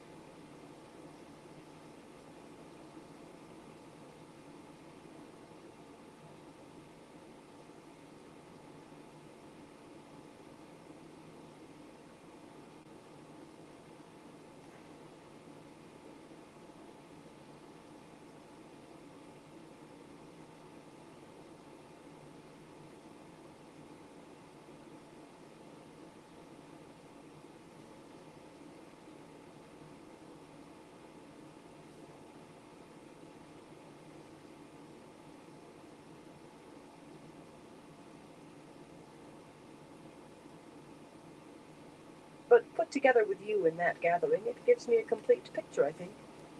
I suppose I can let her free of confinement now. She certainly won't think of spying on me again. You and your friends have been very faithful to Egwene, Swan. Can you be as faithful to me? So that was why Faelaine had seemed to go into hiding. How many bits and pieces had she revealed while being pressed hard? Faelaine did not know everything, yet it would be best to assume that Lelaine did. But assume while revealing nothing unless she herself was pressed hard. Swan stopped dead, drawing herself up. Lelaine halted too, clearly waiting for her to speak. Even with her face half in shadow, that was clear. Swan had to steel herself to confront this woman. Some instincts were buried in the bone for Aes Sedai. I'm faithful to you as a sitter for my Aja, but Egwene Alvear is the only he was going on all kinds of. He was just acting a little too weird for me. As much as Swan could make out. But apparently someone hit him. Tell me what you know of her situation, Swan. Swan glanced over her shoulder at the stocky warder.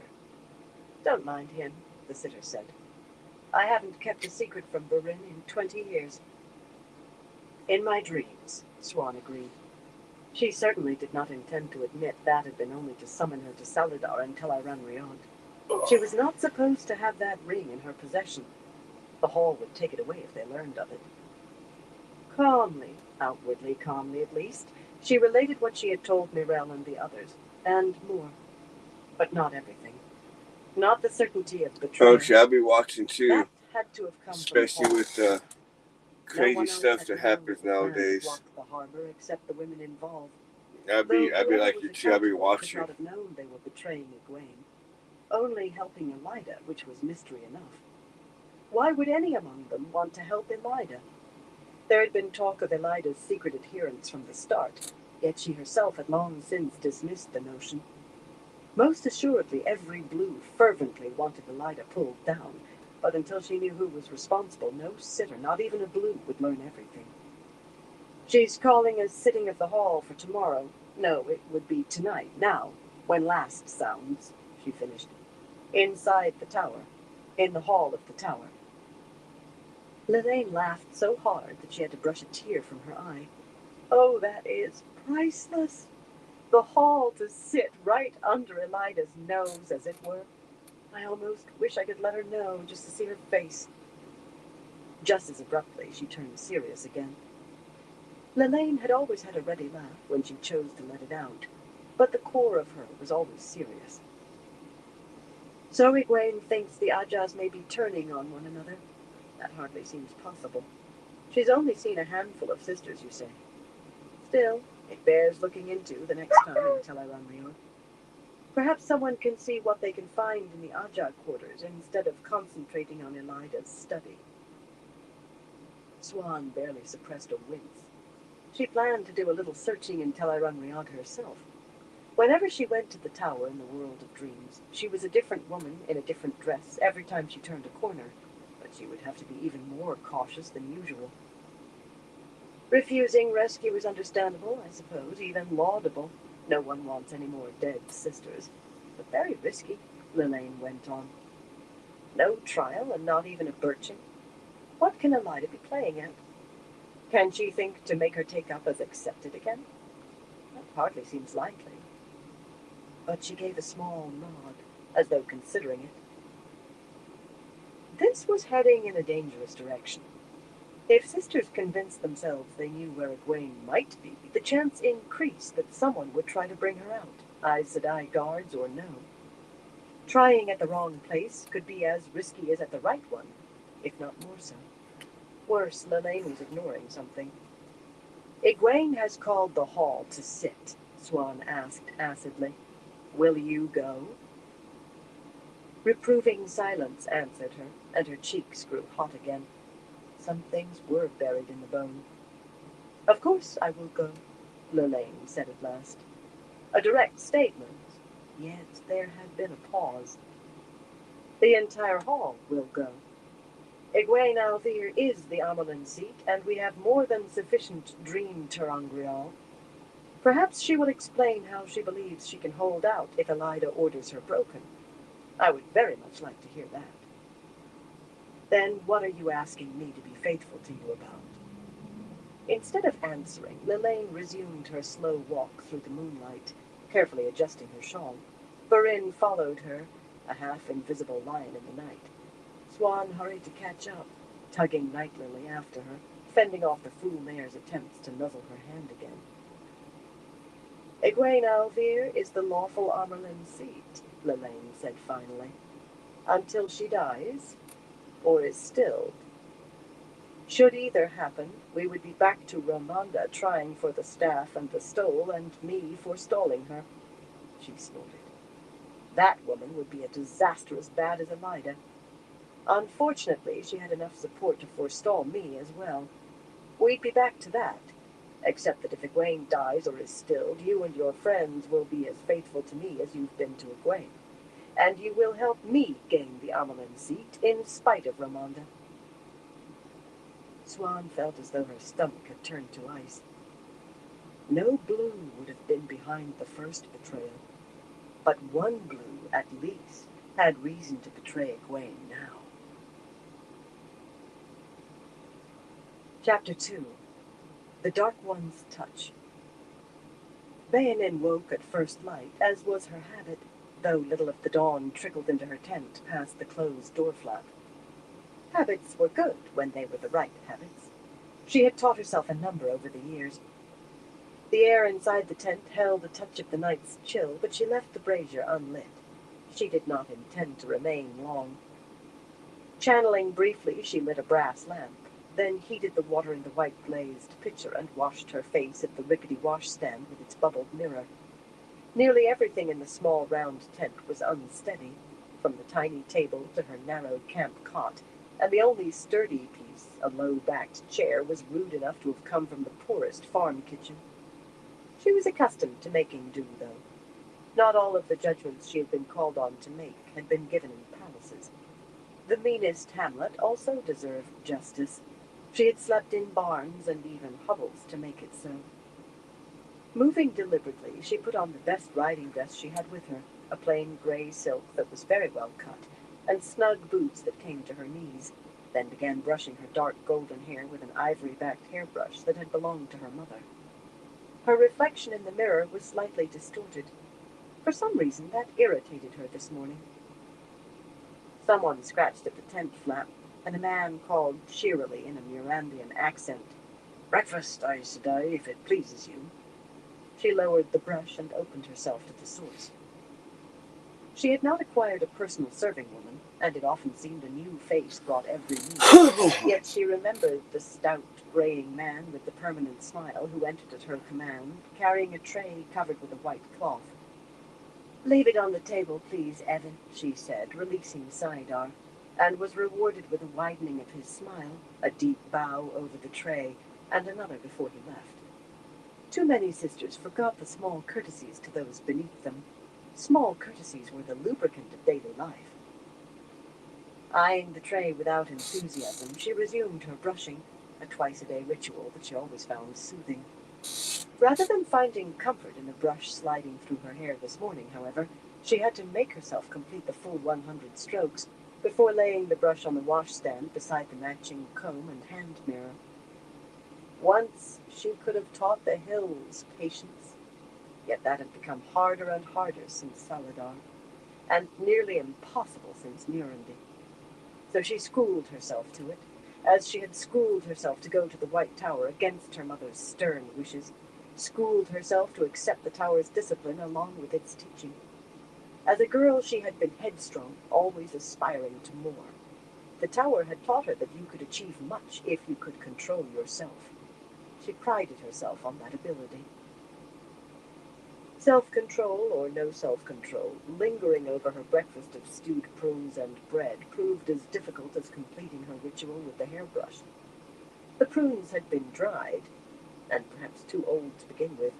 They had been stewed to mush, and she was sure she had missed a few of the black flecks that decorated the crusty bread. She tried to convince herself that anything that crunched between her teeth was a barley grain or a rye seed. This was not the first time she'd eaten bread containing weevils, yet it was hardly a thing to enjoy. The tea had a strange aftertaste, too, as though that also was beginning to spoil. When she finally replaced the linen cloth over the carved wooden tray, she very nearly sighed. How long before nothing edible remained in the camp? Was the same happening inside Tar Valon? It must be so. The Dark One was touching the world, a thought as bleak as a field of jagged stones. But victory would come. She refused to entertain any other possibility. Young Althor had a great deal to answer for, a very great deal, yet he must achieve that somehow. Somehow. But the Dragon Reborn lay beyond her purview. All she could do was watch events unfold from afar. She had never liked sitting to one side and watching. All this bitter musing was useless. It was time to be moving. She stood up so quickly that her chair toppled over backward, but she left it lying there on the canvas ground cloth. Putting her head out at the door flap, she found Tervail on a stool on the walkway, his dark cloak thrown back, leaning on the scabbarded sword propped between his boots. The sun stood on the horizon, 2/3 of a bright golden ball, yet dark clouds in the other direction, massing around Dragonmount, suggested more snow before long, or perhaps rain. The sun felt close to warm after the previous night. Either way, with luck, she could be snug indoors soon. Tervail gave a small nod to acknowledge her, without stopping what appeared to be an idle study of everyone who moved in his sight. There were none but laborers at the moment, men in rough woolens carrying baskets on their backs, men and women just as roughly clad, driving high-wheeled carts, laden with bound firewood and sacks of charcoal and water barrels that clattered along the rutted street. At least his scrutiny would have seemed idle to someone lacking the warder bond with him. Her travail, he was focused as a drawn arrow. It was only the men he studied, and his gaze lingered on those he did not know personally. With 2 sisters and a warder dead at the hands of a man who could channel, it seemed beyond possibility there could be 2 murderers of that sort. Everyone was leery of strange men. Everyone who knew, at least. The news had hardly been shouted abroad. How he thought he might recognize the killer was beyond her unless the man carried a banner, but she would not upbraid or belittle him for trying to perform his duty. Whipcord lean, with a strong nose and a thick scar along his jaw earned in her service, he had been little more than a boy when she found him, cat-quick, and already one of the finest swordsmen in her native Tarabon. And for all the years since, there had never been a moment when he did less. At least 20 times he had saved her life. Quite aside from brigands and footpads too ignorant to recognize an Aes Sedai, the law could be dangerous when...